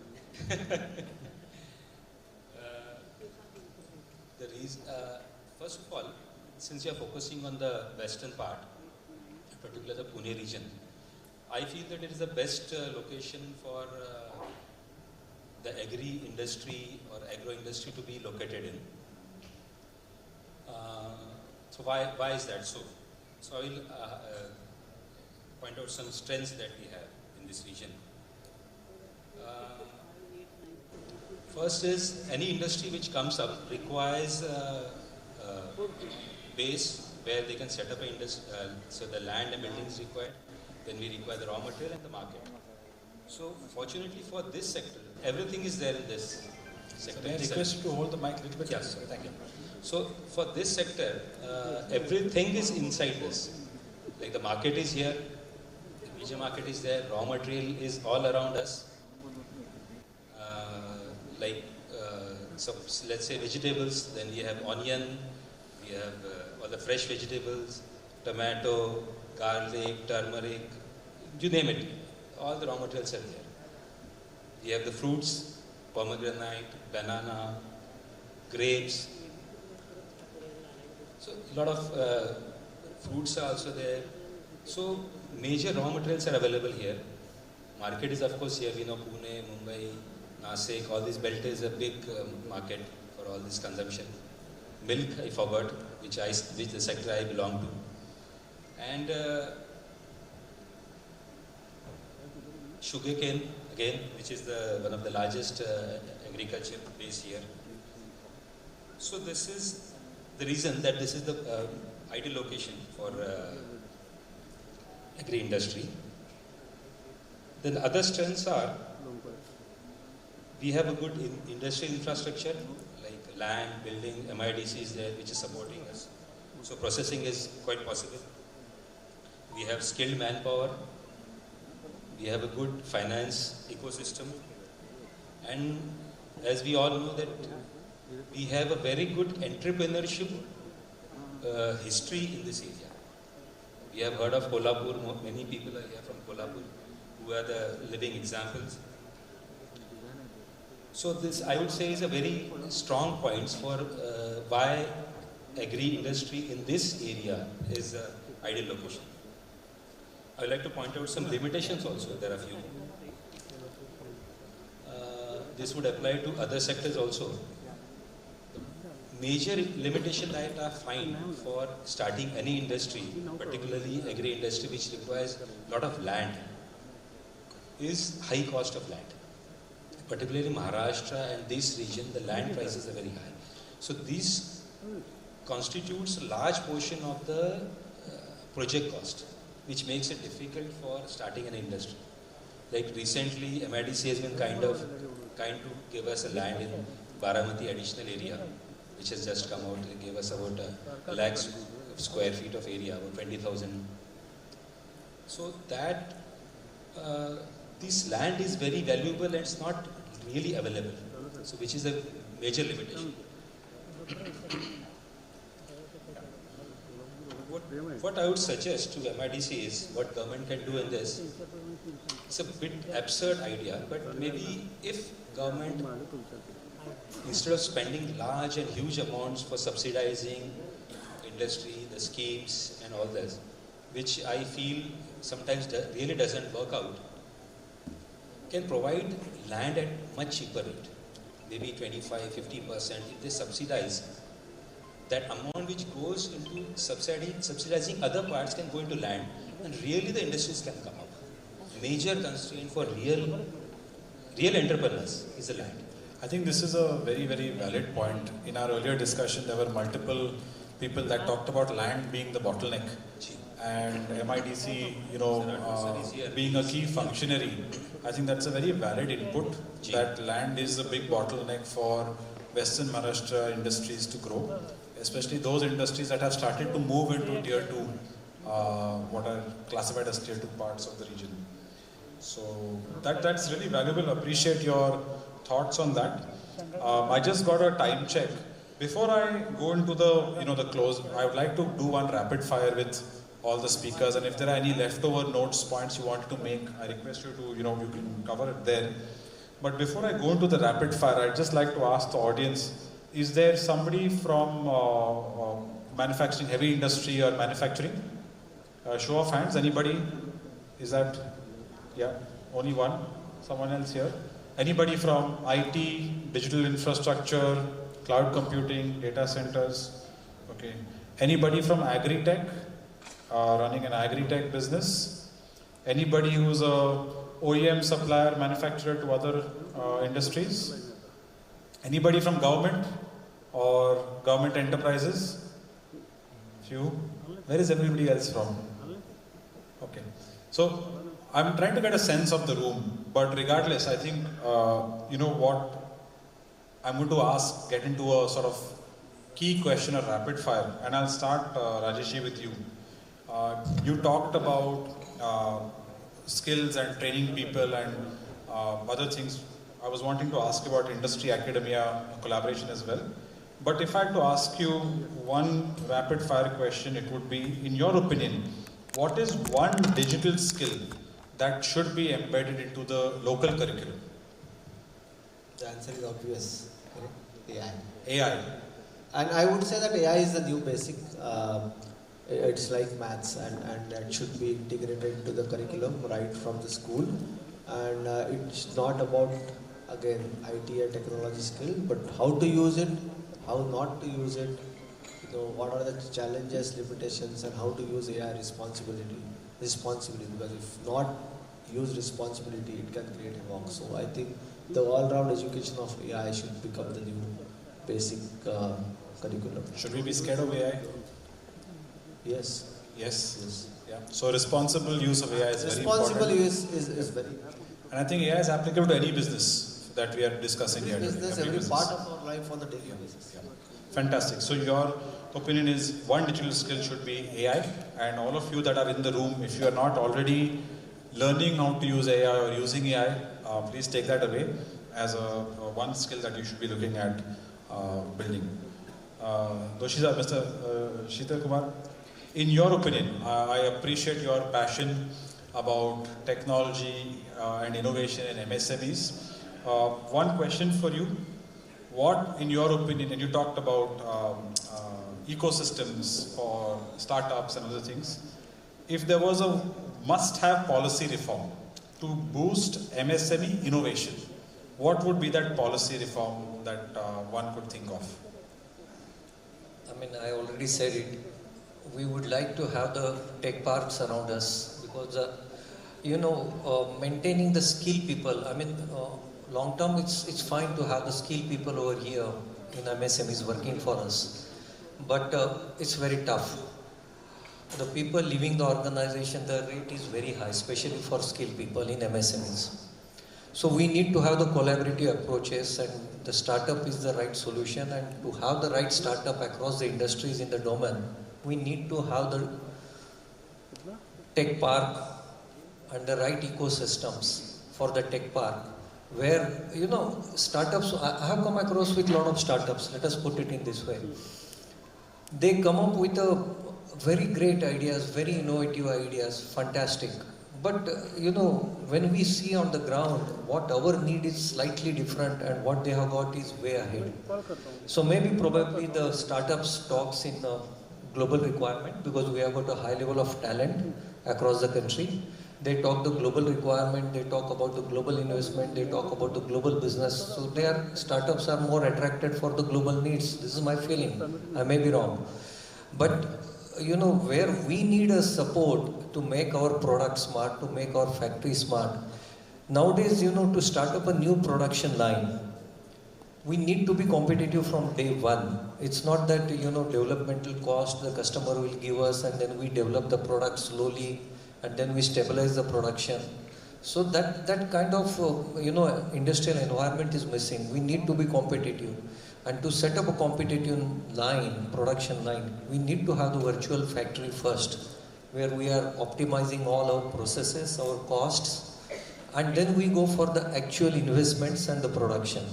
So digitalization, making products smart, predictive maintenance through AI, this is a really need, and for that, as I said, as a policy, there has to be a development of tech part, technological parks, along with the industrial hub of Pune. And I already made a note that like Bangalore, along with the ring road, we can have the tech hub. So I appreciate that. I think, and I'm going to extend it a little bit, tech parks, possibly innovation labs. Rajesh ji had talked about C4, I4, where SMEs can go and test out theories or get access to talent. Absolutely. This could be something that... yeah, this is another thing. Why tech park? The tech park is required for that because all the startups, they can easily go plug and play and they can demonstrate their product. Real world today they are trials of the showing more product. virtually, which becomes unrealistic sometimes. Appreciate it. That's why they say many startups only succeed in Bangalore. The minute they have got a Bangalore, the business model is also. Yeah, I mean, really, I really see that the better ecosystem in Bangalore for the startups. I mean, this is my personal feeling. No, appreciate that. Appreciate that input, and hopefully, we also contribute to building that. Mr. Shirgaonkar, in line with, your core, I know you probably have this figured out, but in your opinion, what is one way that we can look at doubling exports from the region? What is it going to take, in your opinion, to double exports? So instead of one, I'll just take two things. Please, please. One is the infrastructure that the government should give us. Yeah. Though we have seen that it has developed over the years, I feel infrastructure in three things. One is the roads, second is the ports, third is the connectivity through air. I think in the last 10 years, we've seen a lot of improvement in this, in the tier 2, tier 3 cities, and the government surely is working on this. Apart from these three things, I'm sure the other member made a point on land. Just to give you an example, since 2008, we have not had any acquisition of land in the Kolhapur district from MIDC. So last MIDC that was formed in Kolhapur was 2008. We are in 2025. So if you want to double your exports, Maharashtra government has a policy of doubling from, they've spelled out in the document 70 billion, they want to do 150 billion by 2027. So when you really want to do that, apart from land, which is the most important to double the exports, we need these three things in the infrastructure: connectivity, ports. Lot of congestion on the JNPT port. We have a Raigad port which is there, operated by JSW. I think if things go in the right direction on the roads, we are going to be connected from Kolhapur or Solapur right away till Ratnagiri. So we would see that port, if it is developed, it can really boost exports. And apart from that, I think the ease of doing business. It has been said about ease of doing business for the last several years. Of course, a lot of things have changed, right from the income tax to GST. A lot of things, ease has come in that with way of digitization. But I think when it comes to ease of doing business, that is the way we are going to double exports and double the business. When you say Maitri as a portal, the single window Maitri portal, when the window opens, actually there are so many doors to that window. So that needs to be really streamlined. Those doors have to be really a single window door.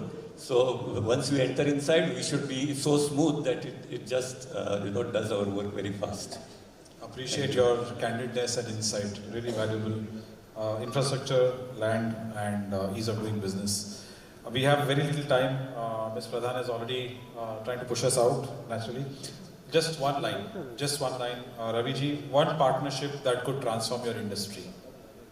It's very short for one line, but then I would like to tell you that government is a major partner into every business because we see that other countries are growing at a faster pace and India is trying to catch up.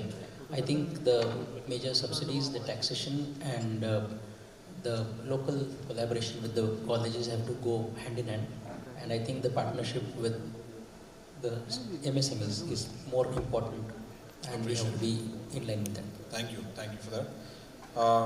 Mr. Mane, last one. Just one thought on sustainability in agriculture. How can agriculture be made more sustainable? And we'll wrap up with that. Yeah, I'll keep my answer as a rapid fire. there has to be change in the upgradation in the government policy regarding agriculture. We have to stop production or cultivation of sugarcane. We have very limited water and land availability. It has to go into import substitute crops like oil seeds, fodder, pulses. Human health should be the priority when going for, because we really don't need the sugar. Yeah, it's a slow poison. So this upgradation or change in policies, that's it. Thank you. Appreciate it. Thank you so much to all our panelists. I wish we'd had more time. I'm sure there was a lot more to share. So across infrastructure, manufacturing, MSMEs, agri-tech, I think there's one message that I can take away. Western Maharashtra is a very, very fertile region in terms of innovation, people, spirit, resources, and it's driven us so far. I think the need of the hour is going to be, of course, collaboration, policy, industry, academic partnership, innovation and AI. We can't forget that. And I think we already have the raw material. What's needed now is to continue aligning our ambition and execution. Thank you all for all your time, effort and energy and sharing your insights so candidly. Anybody that would like to engage the panel, request you to do so now. Thank you so much. Thank you so much. Thank you so much to our moderator and our panelists. Can we have a huge round of applause, everyone out there? That was really insightful, full of experiences. From automation to aerial intelligence and from steel to software, we have seen there's everything in Western Maharashtra. And it's going to be the cradle of future industry. And now I'd like to invite Mr. Vijay Rathore, IAS Joint CEO, MIDC, to felicitate our moderator and our panelists. Can we have a huge round of applause, everyone out here?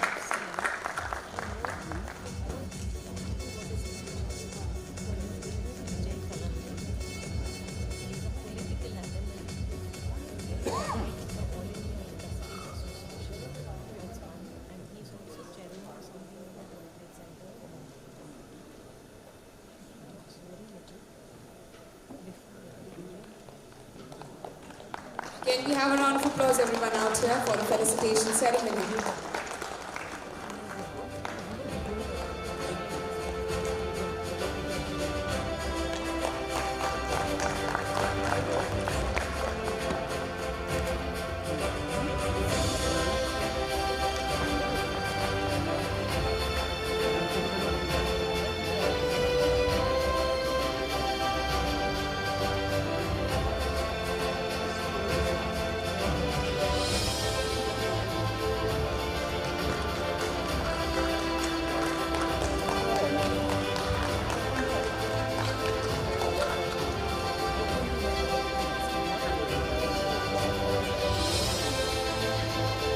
Requesting all of you to give a round of applause, everyone out here. Thank you so much.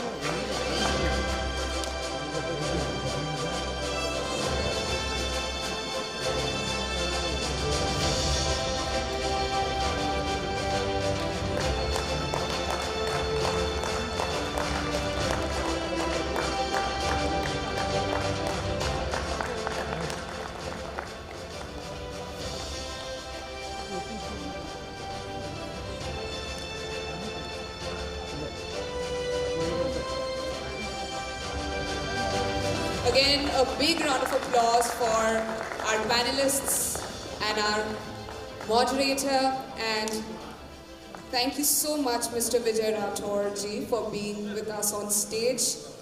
And we are right now currently having a group picture.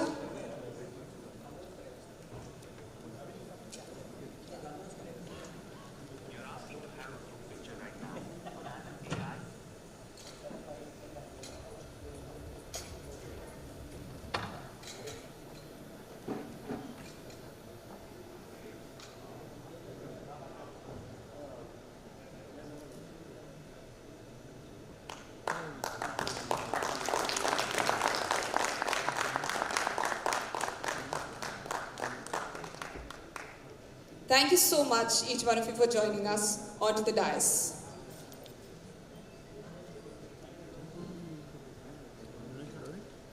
And now we are moving on to our next session, which is Pioneering Coastal and Sustainable Industrialization, a discussion on regional industrial development of Konkan. We are going to be focusing on the Konkan region, and we are going to be joined onto the dais by visionary leaders as speakers. Without taking much of your time, I would like to be inviting our special panelist for our next session.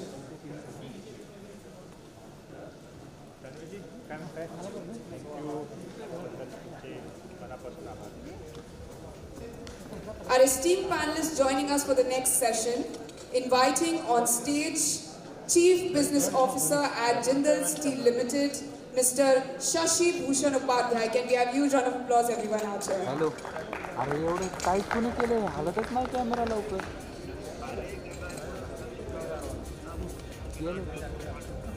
ये लवकर त्याला बोल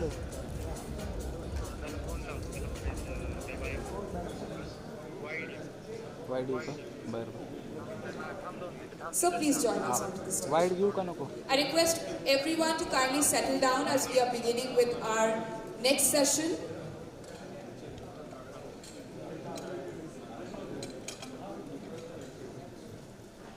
Now inviting onto the stage our next panelist, Mr. Anand Kadam, Additional Director and Associate Vice President at Pitambari Products Private Limited. With extensive experience in leadership and management, he plays a crucial role in driving innovation and business growth within the organization. Can we have a huge round of applause, everyone out here?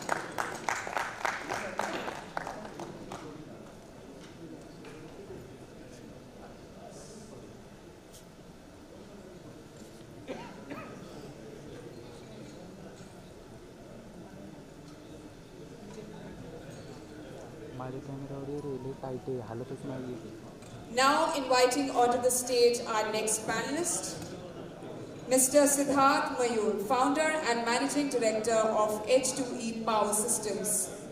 Mr. Siddharth, he is a leader, and his leadership has positioned the company as a key player in India's green hydrogen and fuel cell industry. Can we have a huge round of applause for Mr. Siddharth Mayur?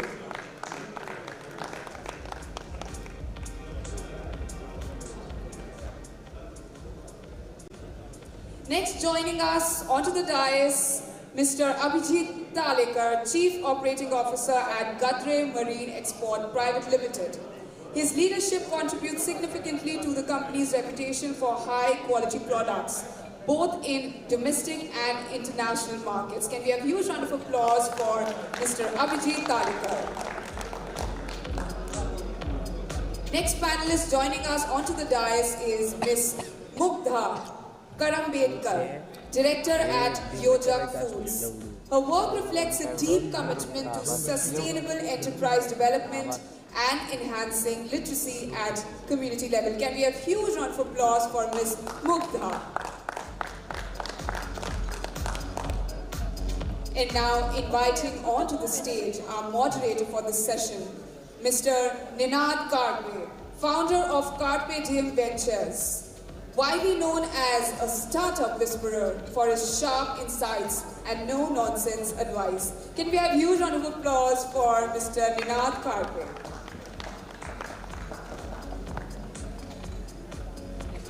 Let's begin with our session.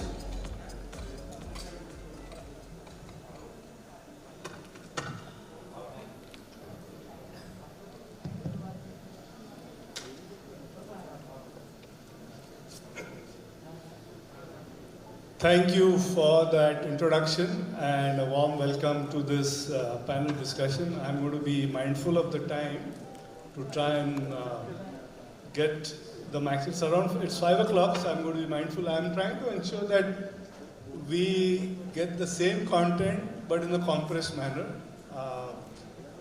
It's the Twitter world, so hopefully my panelists will cooperate on this.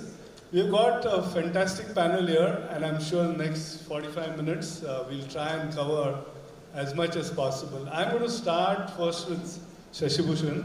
He's setting up, his company is setting up a large steel plant. Konkan, as you know, is one of the really unexplored areas from Maharashtra. It has such rich diversity, it has so much potential, and it is one of the best kept secrets in Maharashtra. What are those secrets? What is the opportunity? How to tap them? In the next 30-40 minutes, you'll get to know it all. Let me start with Shashibhushan. So what attracted you to Konkan, and what is your plan? Thank you, sir. Good evening, everyone. We at Jindal Stainless, just to tell you about stainless steel statistics, we are in flat products, and world over the capacity is 72 million. Out of that, India has got 6 million. And in India, we have 50% capacity of India capacity, that is 3 million. So now, apart from China, if you see the world, we are in top 5 when it comes to stainless steel production.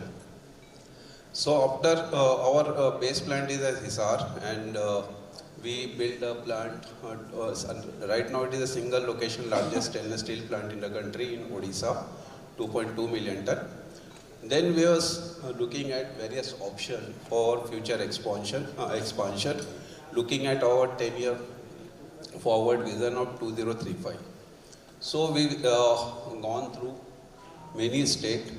As a chief business officer, I look after Odisha, Gujarat and Maharashtra now business. Though our presence in Maharashtra is there since last 16 years, but with a small service center and warehousing.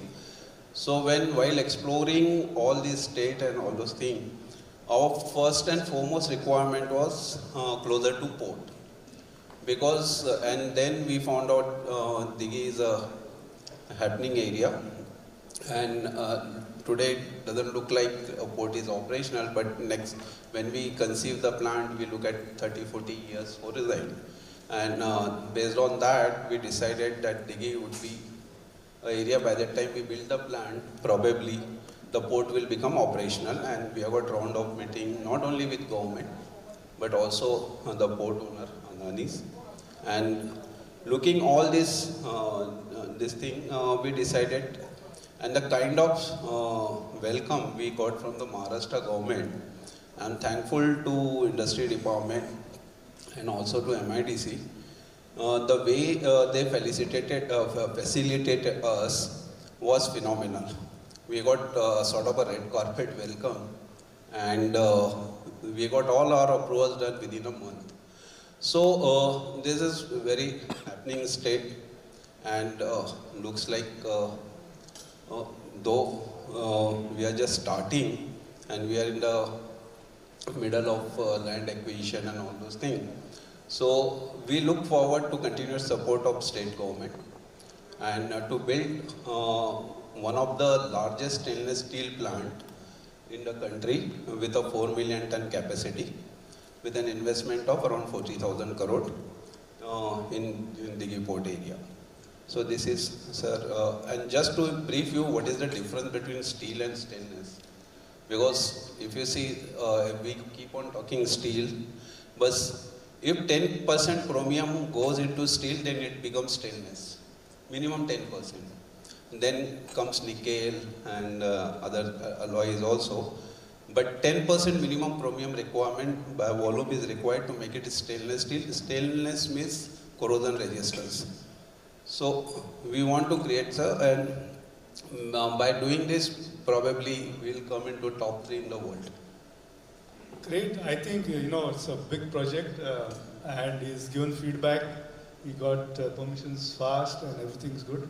So good job. I think please keep investing in Konkan and helping the region. I'll shift to Siddharth on the other side because he's doing something very different, renewable energy, and so let him only tell the story. But what motivated you to get into this? You are an entrepreneur doing various other things. What suddenly motivated you to get into this space? And what are you doing in Konkan? Well, I'll go from the present and then get to the past. But what we are doing in Konkan, what we do as a company, so we build electrolyzers, we build fuel cells, and we are in the downstream areas of the renewable fuels. For example, green hydrogen, green ammonia, green methanol, and sustainable aviation fuel. So in Konkan, I think what you said at the beginning, that Konkan is India's best kept secret, and the time has come to reveal that secret. You know, you can't keep the secret for long; it becomes an indigestible thing. But the way Konkan is built, you know, we have such a blessed coastline, and the overall topography, the overall climatic conditions are such. And I always take an example of the past years. Chhatrapati Shivaji Maharaj, he built his empire around this whole Konkan and the Western Maharashtra belt. And those people, in my opinion, had a greater amount of common sense and a vision of where things were going, and that's why they chose certain areas. So Konkan happens to be, you know, one of those areas. What we are trying to do there is create an entire ecosystem where we will build plants to produce hydrogen, to produce ammonia for our domestic industry, also for the industry in and around Konkan area, which is the chemical industry, and then export the molecule to countries in Europe or even the Middle East and the MENA region. So this, you know, last month I was in Rotterdam, and when I saw the Rotterdam port and the development, I was imagining that what they could do with the very small area that they have, what we can do with Konkan is phenomenal. You know, you could really build this entire hydrogen ecosystem there. So one thing we are doing, of course, is building plants to produce the molecule.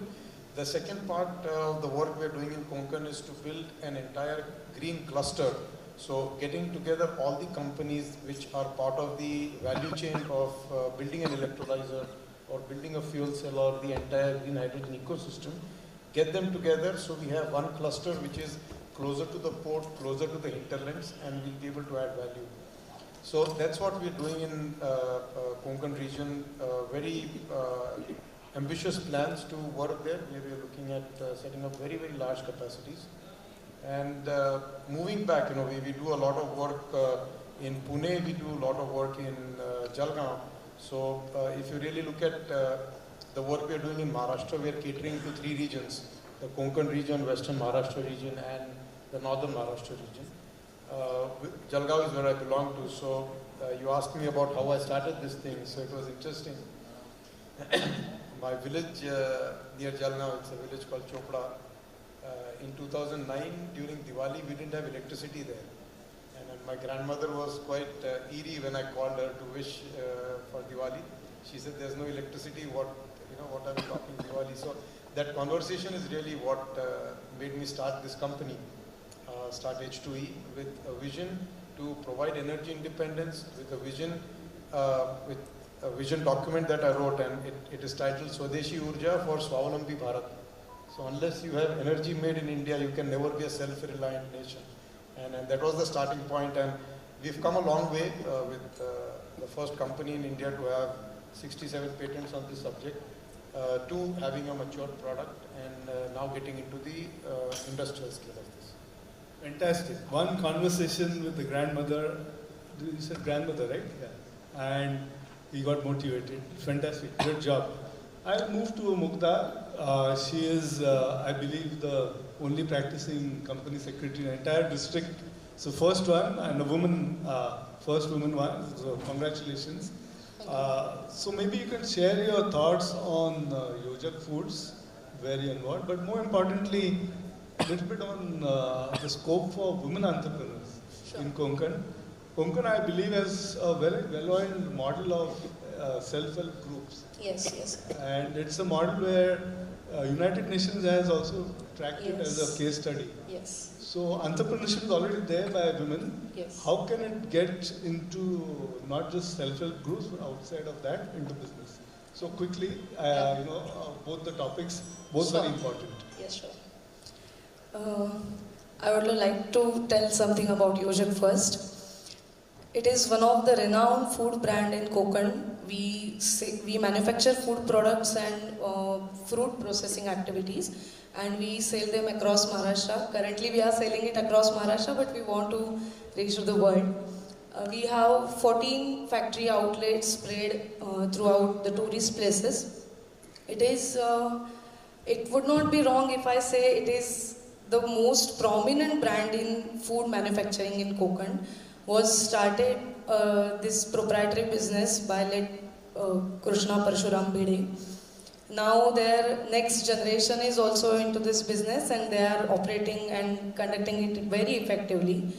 So far as this Yojak group is concerned, we have other companies which are women enterprises, and probably the first women enterprise company in Konkan area. Earlier that time was there when women were restricted to household activities, sool आणि मूल करा फक्त. Nowadays time has very very vast changed. आता आमच्याकडे मला सांगायला आवडेल की the Sanjeevan company, in which there are 90%, more than 90% employees are women employees. सगळं जे काही त्यांचा हाऊसहोल्ड कोर्स आहे तर ते सांभाळून त्या कंपनीमध्ये काम करतात. One time was there when they were not ready to step out of house, but now they are not only working, they are leading the activity for our company at least. So overall, the picture in rural entrepreneurship is started leading by women entrepreneurs so far as Konkan is concerned. Thank you. Good. I think, I do hope to see more women entrepreneurs.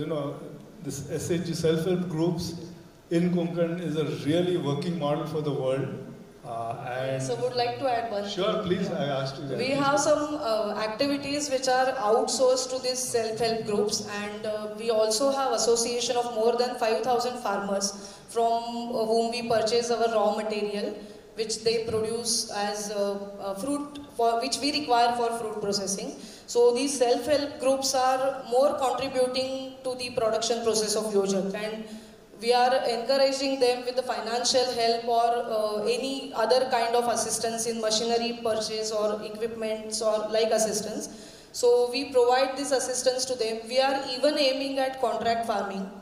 We can approach to some group of farmers or like self-help group to whom we can give proper idea of cultivation and we can get raw material from them.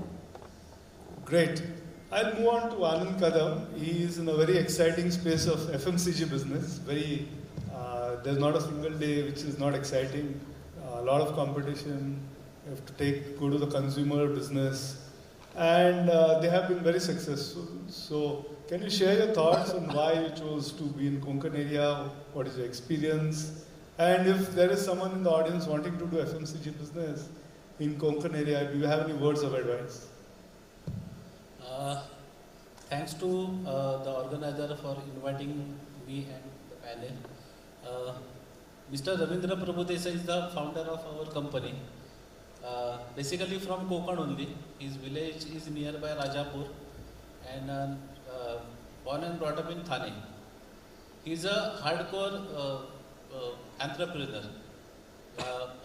After passing out his BSc, he started doing cleaning powder in his house only. Staircase, जिन्याच्या खाली staircase, nearby staircase, he produced cleaning powder, and his two sisters and mothers are going to pack that packets. And his father, Mr. Vamanrao Prabhudesai, he is into transportation business. He is handling all the distribution network. Previously, they had supplied to Taj and other Horeca business, but later on they think that our products are used by cleaning utensils. So why can't we go for market? So they started with Thane market in 1986. They explored in Thane and found that we are successful. Then they started growing in Maharashtra. Mr. Manoj Joshi, he's our ex-CM. In one of the business conference, he addressed the industrialist from Maharashtra. I think the event was happened in 2005, and around 200 to 300 Maharashtrian industrialists are there in that event. So Mr. Manoj Joshi asked one question to all of them: how many of you are 100 crores? So no one is there. So Mr. Ravindra Prabhu Desai took that challenge. In next 10 years, I will be the 100 crore. So he took that challenge in 2005, and in 2014, he crossed 100 crore business. So how he expand? In 2005, he is only 10 crore. So how he expand? He expand the states. The one states give me 10 crores. So I have to expand vertically. So he go to, first he go to Karnataka, then Tamil Nadu, then Madhya Pradesh, then Gujarat, and he expand throughout pan India. So we are now 350. We are basically from Thane only. But we moved to Konkan, in the internal part of Konkan. What is the driving factor for that? Ravi sir's Kaku, Nirmala Kaku, told him, गावात आपल्या की he took that word, hard word, की आपल्याला काही करून गावाला जायचंय. So he took that word. He is closely associated with RSS also. One of RSS visionary leader, Mr. Prahlad Jayapankar, told him, go to your roots and develop that roots. That will expand you. So he moved to Konkan for that reason. Firstly, he go to Dapoli and to his village. Talavde is nearby Rajapur. There is one narrative in Konkan. कोकणामध्ये एकच peak होतं. There is only one crop in Konkan. So he brought his the surrounding area of Konkan, and the second narrative, कोकणात ऊस होऊ शकत नाही. The sugar cane has been not planted in Konkan. So he broke that two narratives, and we are currently holding around 200 acre plus land of sugar cane in Konkan, and our the famous brand Ruchiana Jaggery powder has been produced in our Konkan area in our Talavde factory. So that is our argument की नरेटिव्हच्या लोकांचं की कोकणामध्ये एकच peak होतं, भात होतं, त्याच्या पलीकडे होतच नाही. Or and that is also one or two local brands. So we also doing R&D, and currently we are planting around 10 to 12 rare species in our Talavde farming area. So that narrative has to be, and not in this पावसाळ्याच्या काळात नाही फक्त. We are planting rice throughout the year. So that narrative has to be broken. पहिली परिस्थिती वेगळी होती, because in Konkan and in Maharashtra or in pan India, drought has been came after 4 years. That is a pattern. But the Konkan region is a gifted region की दरवर्षी तुफान पाऊस असतो. सो पाणी जे काय 40 किलोमीटर समुद्र सगळं जातं. But now the scene has been changed. There are too many irrigated projects nearby Konkan. Means our Rajapur area, Arjuna river पावसाळ्यात संपायची. Now the Arjuna river is flowing across the year. So पण आता काय पाणी आहे, पण शेतकरी नाहीये. Because all the farmers are where are they? They are in Mumbai, they are in Pune. And what are they doing? Staying in 10 by 10 room. 10 by 10च्या चाळीत राहतात. इकडची प्रशस्त घरं सोडून. That narrative has to be broken. That has to be changed. आणि ती सगळी जी लोक आहेत ती तिकडे यायला पाहिजे. तर हा that mission we are taking. And there is one श्लोक in Sanskrit. Amantram aksharam nasti, nasti moolam anaujaram, ayogya purusho nasti, yojakas tatra durlabha. The second quote, Amantram aksharam nasti is the first quote. Second quote is नास्ति मूलम अनौषधम, यानी कि हर वनस्पति में there is a medicinal value. So the Konkan region, the entire Western Ghat is full of biodiversity. So what we are using that? Are we using that gifted? So we are not using that. So our company is aiming for that. Good, good. I think give him a big round of applause. Fantastic. He spoke with so much passion and great job. So I'm going to ask Abhijit Talekar one question, and after that I'm open. If you have any questions, raise your hands. I'm not going to wait till the end to open it up. If you feel, because I thought I'd do one round where everyone will introduce, and then I have many questions. I have plenty of questions. But if something is bothering you, just raise your hands after he is spoken. At any time, I'll give you the first chance to speak.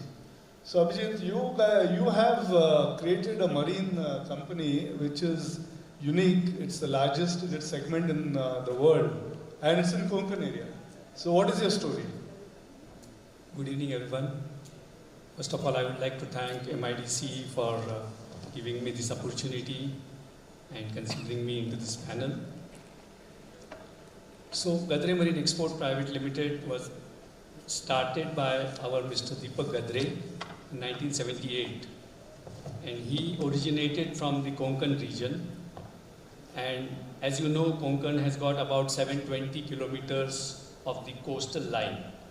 And during that period, there used to be a huge landing of variety of fish. So Mr. Deepak Gadre ventured into this seafood business, but at that time it was a conventional business wherein he would buy the fish, process it, freeze it and just export it. In 1993, at that time, there was a fish called pink perch, which is also called Rani Masa in Marathi. That fish used to be thrown like a garbage at that time, and it had absolutely no value. And there was a huge landing of that fish. And while studying, Mr. Deepak Gadre noted that this fish can be converted into a commodity item which is called surmi. Now let me be very clear. Many of you might be aware about the fish surmai. I am talking about surmi. Surmi is basically minced fish meat or edible fish meat. Okay? So surmi is a Japanese term, and it is basically used as a raw material to make various value-added products out of it. So Mr. Deepak Gadre went to Korea. He learned the technology of making this surmi, and he brought this technology, and he is the pioneer from India to start the first surmi factory way back in 1994. And that is how the surmi business started in India. Now you can see 20 odd companies all over India manufacturing surmi. But that was the time when the fish was bought at a price of 50 paisa per kg. Would you imagine that? 50 paisa per kg. And now, if you compare that price of the fish, it is almost 80 rupees per kg. That's how it has transitioned. Okay? So after 1993, when we started the surmi business, it was all going well until 2003, when his son, Mr. Arjun Gadre, after completing his engineering from UK, he came back and he joined the business. And then he noticed that we are exporting this commodity item called surmi to various Southeast Asian countries, to Japan, to Korea and China. And they are making different value-added products out of it and making good amount of money. So why not we start this, making it into India? So that's how he started the value-added product division, which we call the VAP division, which produces different products made out of surmi. These products are crab sticks, crab claws, snow legs. So there is the basic ingredient in this product is the surmi, which is fish meat, and then you add different starches, colors, flavors, and you make beautiful, tasty products out of it. And all these products has got huge demand in India as well as in the foreign countries. So that's how Gadre has transitioned from the conventional fishery business to the value-added business. I'll just give an example what a value-added business means against your regular business. Just take an example of banana. If you go and buy 1 dozen banana in a market, it will cost you around 50 rupees. If you make banana wafers out of it, for the same 1 dozen banana, it will fetch you 400 rupees. Same applies in the case of our surmi business also. The surmi commodity that we make is priced at around $2 to maximum $3.50 per kilo. But if we can make different value-added products out of it, then those products, they can fetch you a price of somewhere between $5 to even $10 per kilo. So that's how value-added business generates you more income. And I would like to request all of the present people here that don't stick to the basics of the business, try to get into value addition. This is how China, Taiwan and all these Southeast Asian countries have been making money all these years. Now with America levying the tariffs, it is our turn, it is India's turn to tap this market and get maximum value-added product business into India. And this is where I think Konkan can play a very big role. And MIDC and even Maharashtra, you necessarily not have to be present near the coastline. You just have to get the raw material from India or outside of India and then process it, convert different value-added products, add value to it, and then re-export it to different countries. And it will definitely make you more money. Thank you. Great, fantastic. I think you made a very... Yeah, please give a big round of applause. So as you can see, each of them are doing something so unique and new. My job is to just moderate. But I'm so delighted that we've got such a eminent panel. Any questions you want to have, just raise your hands. I will give you. There, the lady wants... Can someone give a mic to that lady there? That lady, just raise your hands again, please. There. So while she is there doing it, I just move to Siddharth quickly. What is when you get the mic, just tell me, what is the scope for new age industries in Konkan? You are in a new age industry in that sense, but let's say clean tech, electronic, any such thing. What is the scope for new age industry? I'll come to you in 2 minutes. I think I will blend new age with old age, because I'm in the energy business. Energy is as old as the human civilization or even before that. So energy definitely has a lot of potential. In Konkan, he mentioned about the 720-kilometer coastline. Konkan can be the powerhouse for India, or Maharashtra rather, not India. Powerhouse in the true sense. Yeah, so we have a good coastline. The potential for wind, offshore wind is so very high. The solar potential is very high. The potential for all these chemical industries, like I visited Rashtriya Chemical Fertilizer in Alibag on last week. All of those require hydrogen or ammonia. That's why I was there. So production of these chemicals, production of the e-fuels, and that could become the supply side for a lot of your energy needs. So your fuels, for example, and also the gas-fired power plants. I go back to the famous Dabhol plant, and we are working actually on that plant to see how we can restart the plant and make it operational 100%. So we're looking at blending hydrogen with natural gas and have a blended gas so that we have a higher calorific value and produce more energy out of the plant than what it is doing today. So in terms of energy, I see a lot of potential. Another initiative that we are doing, which we will be bringing to Konkan, is a university on skilling. So this entire energy story requires a lot of skilled manpower, and unless you know people who can handle safety, and I always use this example, this much of hydrogen can take 1/4 of Bombay out, literally. So you really need to know how to use this molecule in a better way.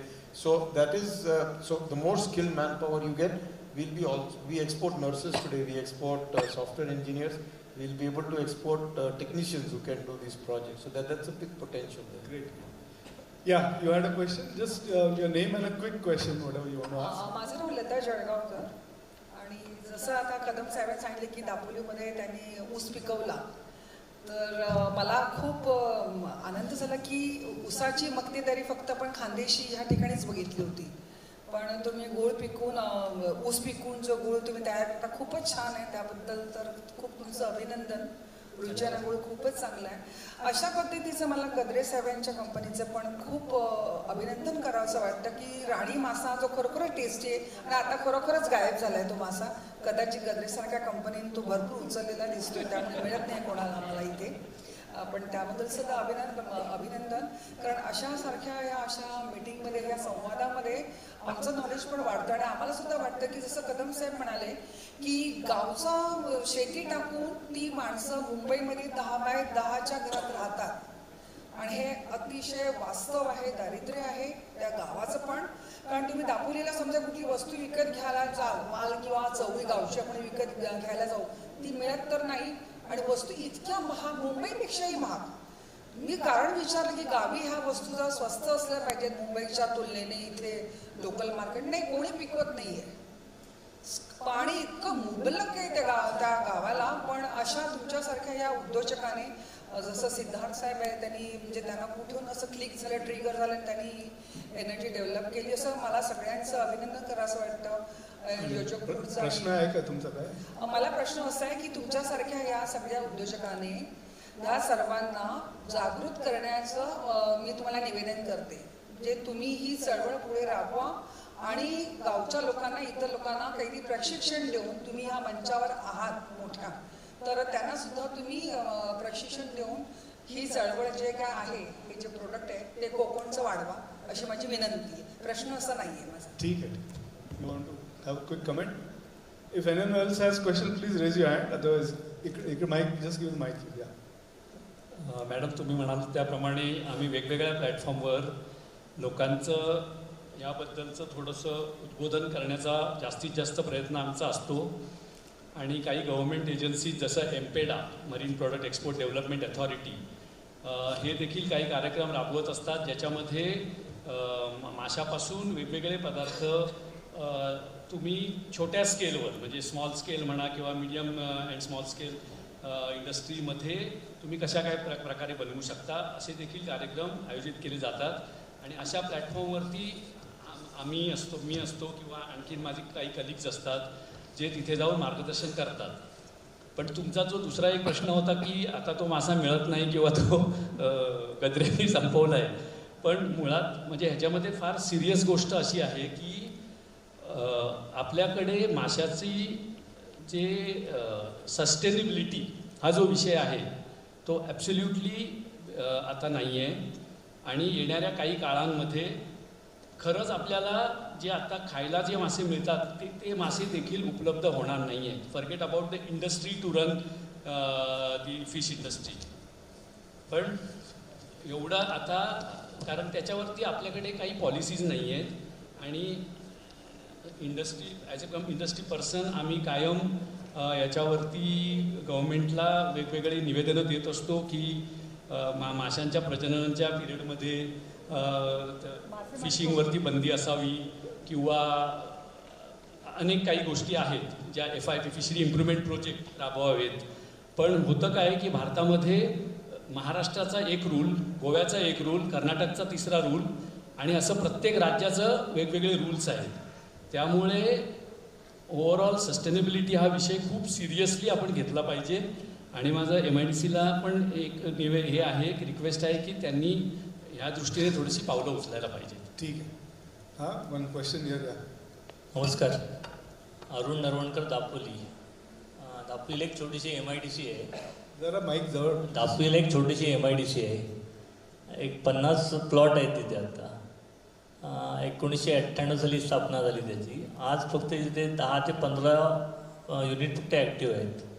कारण एकच, तिथे power supply नाही. दिवसातून कमीत कमी 10 वेळा 5 वेळा तरी नुसतं ट्रिपिंग असतं. MIDC आहे.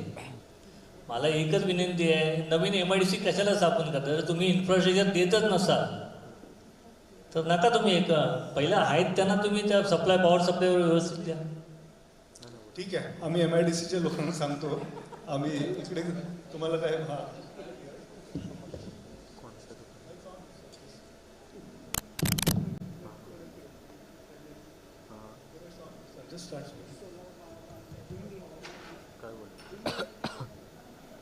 आम्ही मायक्रो ग्रिड्स डेव्हलप करतात. एका सिंधुदुर्गच्या जवळ एक नवीन MIDC होते, तिकडे completely independent 24/7 365 using water, hydrogen and fuel cells. We are already doing something like that. Just wanted to add. नाही, हे फ्युएल सेल्समध्ये बरंच काम करत आहे आणि दॅट इज अ फ्युचर, पण it will happen. If there is no other question, तिकडे मागे one gentleman is raising his hands. So, can you send the mic there? While he is going there, Mr. Upadhyay, Shashibhushan, can you see you have plants in various places? What is the importance? Just 2 minutes. What is the importance? 2 minutes, you can say, of inclusive community and how you take care of that? Yeah. Particularly, Konkan has its own flavor. Sir, as I told you earlier, we are new to Konkan, but I can share my experience with Odisha. When we entered into Odisha, it was not a very easy place to work way back in 2004. I can tell you an example. When I entered in 2007, on backside of our hill, it was written Savidhan Saudhan. So some Maoist activity and all those things. But as an organization, our philosophy was to take everybody along. And though next to us, Tata Steel was there, and there were some firing incidents, and conditions were very bad. In that situation, I had been assigned to set up this 1 million ton project, where we are never knowing when we are going from Delhi whether we'll be able to come back in time or not, because many times road used to get blocked and all those things. So in that scenario also, we worked out, and before anybody has started work there, we commissioned our plant in 2011. And the basic fundamental was no hoarding, no advertisement, work with the local community.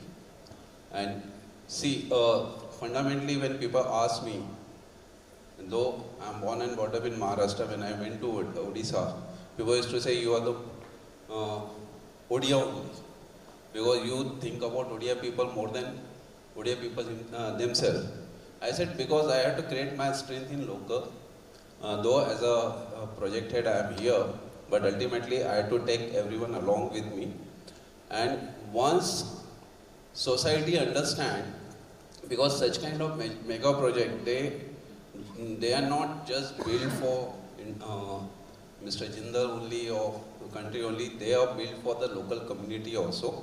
So whenever we say we change the techno-economic structure of the complete You will be area. doing the similar thing in Similar, not similar. It is much bigger than what we did in Odisha.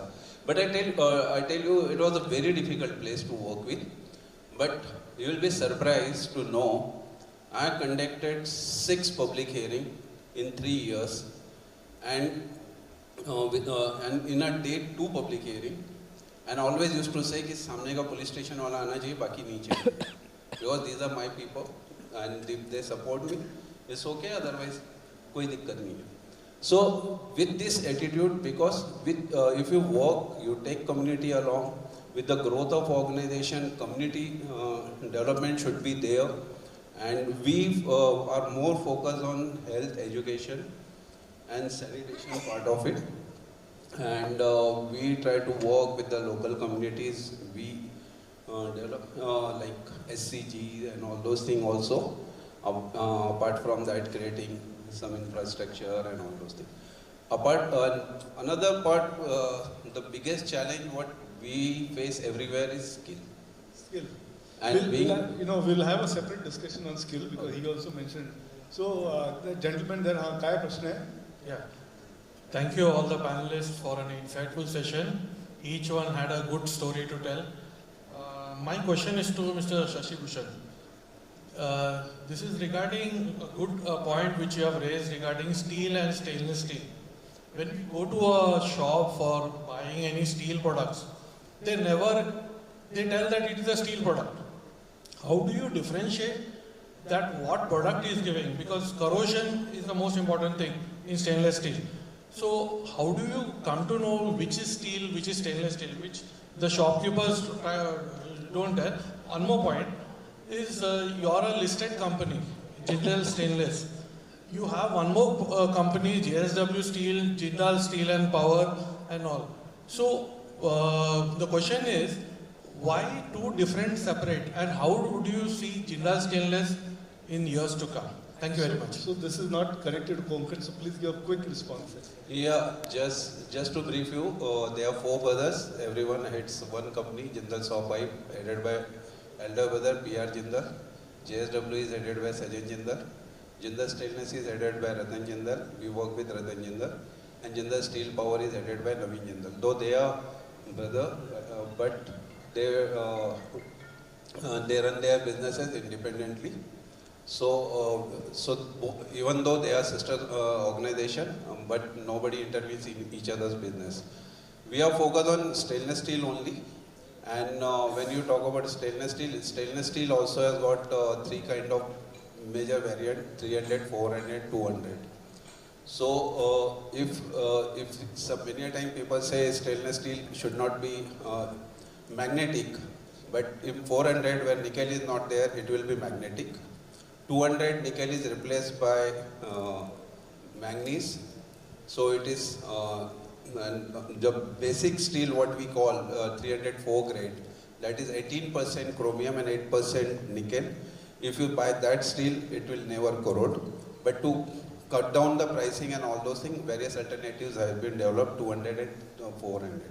So whenever you go to a shop, you ask for, yesterday only I asked the guy to give me 316 grade, which is the highest grade, which will be costly, but it will never corrode in the life. So if you have more questions, you can respond. This is very specific. I'm going to take the last question and then wind up in 5 minutes. This gentleman there is raising, so please, if you don't mind, give the mic there, next to Siddhant. And then I'll wind it up in 5 minutes. You know, we've started late. So 5:45 will wind up. Yeah, I've got the thumbs up from him. So I have still to ask, I want each one to think about skilling and how to empower. Short, sweet, 1 minute. Let him ask the question after. Hello, मला एक योजक बद्दल प्रश्न विचारायचा होता की तुम्ही जे सगळं हे प्रॉडक्ट तयार करता, प्रोड्यूस करता, तर याचा कच्चा माल कुठून तुम्ही डायरेक्ट शेतकऱ्यांकडून घेता की तुमचे स्वतःचे काही फार्म्स वगैरे आहेत? थँक्यू. आता सध्या सर आम्ही आता सगळा माल शेतकऱ्यांकडून घेतो. मगाशी मी जसं सांगितलं की 5,000 पेक्षा जास्त शेतकऱ्यांबरोबर आम्ही असोसिएटेड आहोत. त्यांच्याबरोबर आम्ही दरवर्षी अप्रोच होतो. त्याच्यामध्ये नवीन शेतकऱ्यांची भर पडते आणि त्यांना जो काही असिस्टन्स लागतो तर तो असिस्टन्स प्रोव्हाइड करून आम्ही सध्या त्यांच्याकडून माल विकत घेतोय. पण मला इथे सांगायला आवडेल की आता सध्या योजकमध्ये आम्ही स्वतः हे प्रॉडक्ट म्हणजे हे प्रोड्यूस तयार करण्यावरती किंवा कॉन्ट्रॅक्ट फार्मिंगच्या सगळ्या प्रोजेक्टवरती काम करतोय. तर कारण आम्हाला निसर्गावरती खूप डिपेंड राहावं लागतं, ज्याच्यामुळे त्याची अवेलेबिलिटी जर का नसेल तर आम्ही काही काम करू शकत नाही. तर या डिफिकल्टीज कव्हर अप करण्यासाठी आम्ही कॉन्ट्रॅक्ट फार्मिंगवरती सध्या काम करतोय. Thank you. Thank you. Ata, let us try and wind up. I want to ask a last question and each one will give a quick 1 minute response. Let me start with Anand on skilling. How can we improve the skill gap? See, skill gap is not unique to Konkan, it's across India, every part. But let's say specific to Konkan, just a quick 60-second, what are your thoughts? How to improve? महाराष्ट्रात सर्वात जास्त आंबे आणि काजू उतरवायला लोक नेपाळमधून येतात. साधारणपणे 1 लाख लोक येतात. आम्ही छोटा प्रयत्न केलेला आहे. We have started our skilling institute in Talawade. आम्ही we have started 30 people batch of gardener की जे झाडं तयार करण्याचं तंत्र जे शिकवतील असा मी गार्डनरचा कोर्स सुरू केलेला आहे. दुसरं, तळवडे इज अ महाराष्ट्रास 11th हनी विलेज. आणि त्याचं आम्ही ट्रेनिंग जे आहे गावातल्या जवळपास 60 ते 70 लोकांना आम्ही जे मधपालक जो असतात ना त्याचं आम्ही ट्रेनिंग दिलेलं आहे. तो दुसरं हनी विलेज. तिसरं आमचा अगरबत्तीचा मोठा ब्रँड आहे देवभक्ती, तर त्याचं बॅकवर्ड इंटिग्रेशन आम्ही केलेलं. आमचं स्वतःचं जवळपास 40 एकरचं बांबूचं हे आहे फार्मिंग आहे, एक स्पेसिफिक जात आहे टुलडा. तर त्याचं आम्ही ट्रेनिंग लोकांना देतो की लोकांनी जास्तीत जास्त बांबू जो आहे तो आपल्या शेतामध्ये, कारण की कल्टिवेटेड लँड कमी आहे कोकणामध्ये, डोंगर जास्त आहे, त्यामुळे ते आम्ही एक स्किलिंगचं ट्रेनिंग जे आहे ना ते लोकांना देतो. त्यामुळे ह्या बेसिकली ट्रेनिंग ह्या विषयामध्ये आम्ही स्वतः काम करतोय कोकणात. Siddharth, quick, you mentioned about skilling, but quick 60 seconds. I think skilling very, very important if you look at it from an all India perspective, and also coming micro into Konkan. A lot of there's a lot of talent, there's no doubt about that. But a lot of people do not have the means to pursue further education. People class 10th, class 12th.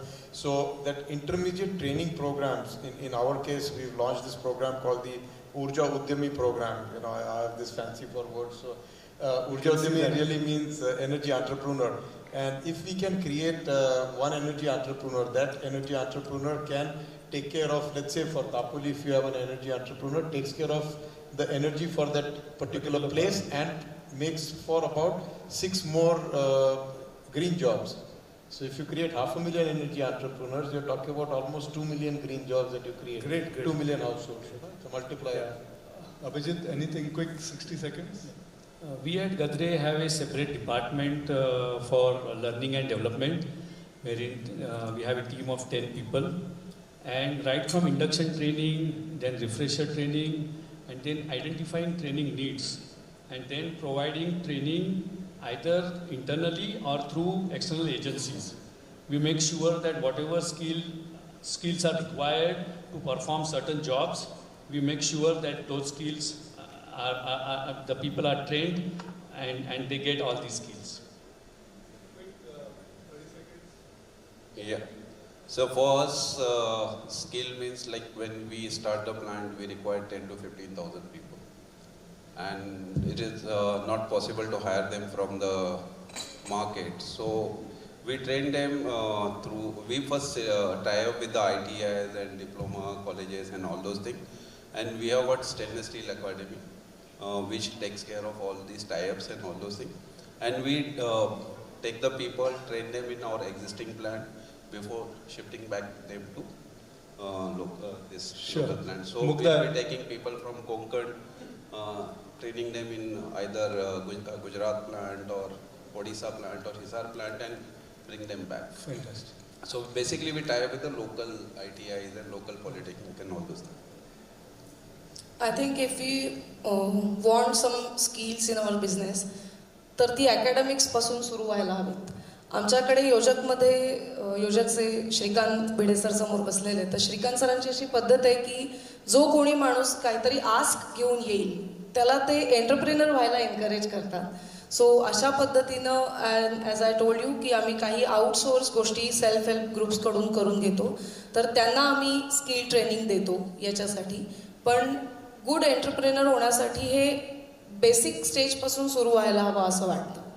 Let me wind up by asking each one of you to, if I am in the audience and I have to come to Konkan, tell me one word why I should come to Konkan.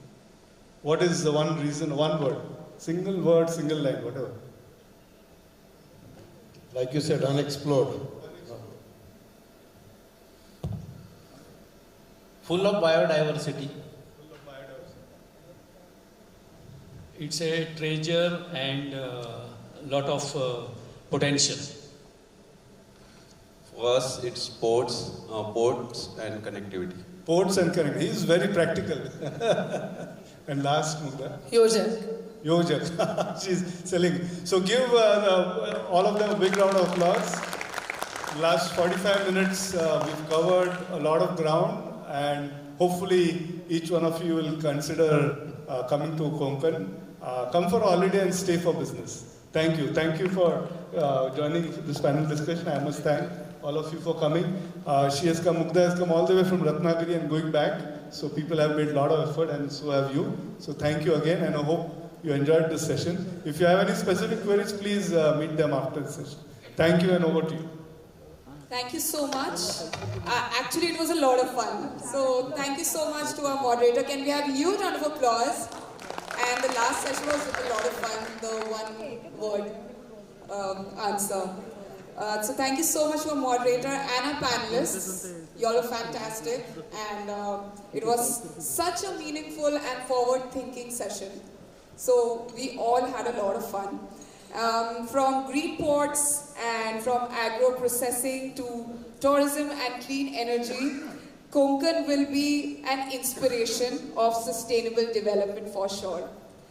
Now, I would like to request Mr. Sunil Butade, Regional Officer, MIDC Thane, to felicitate our moderator and our panelists. Can we have a huge round of applause, please?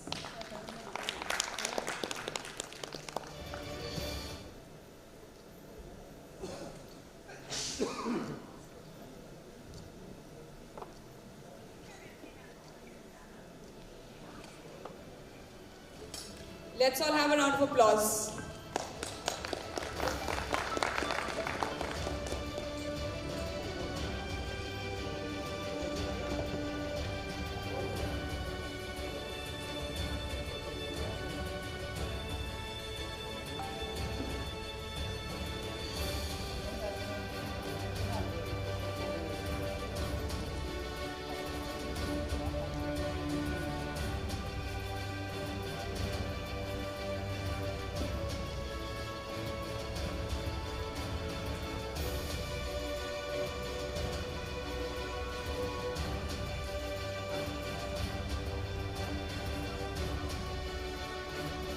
Requesting all for a round of applause, everyone out here. Thank you so much.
Now requesting everyone for a group picture.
Thank you so much for joining us onto the stage, our moderator, our panelists, and thank you so much, Mr. Sunil, for being with us onto the stage.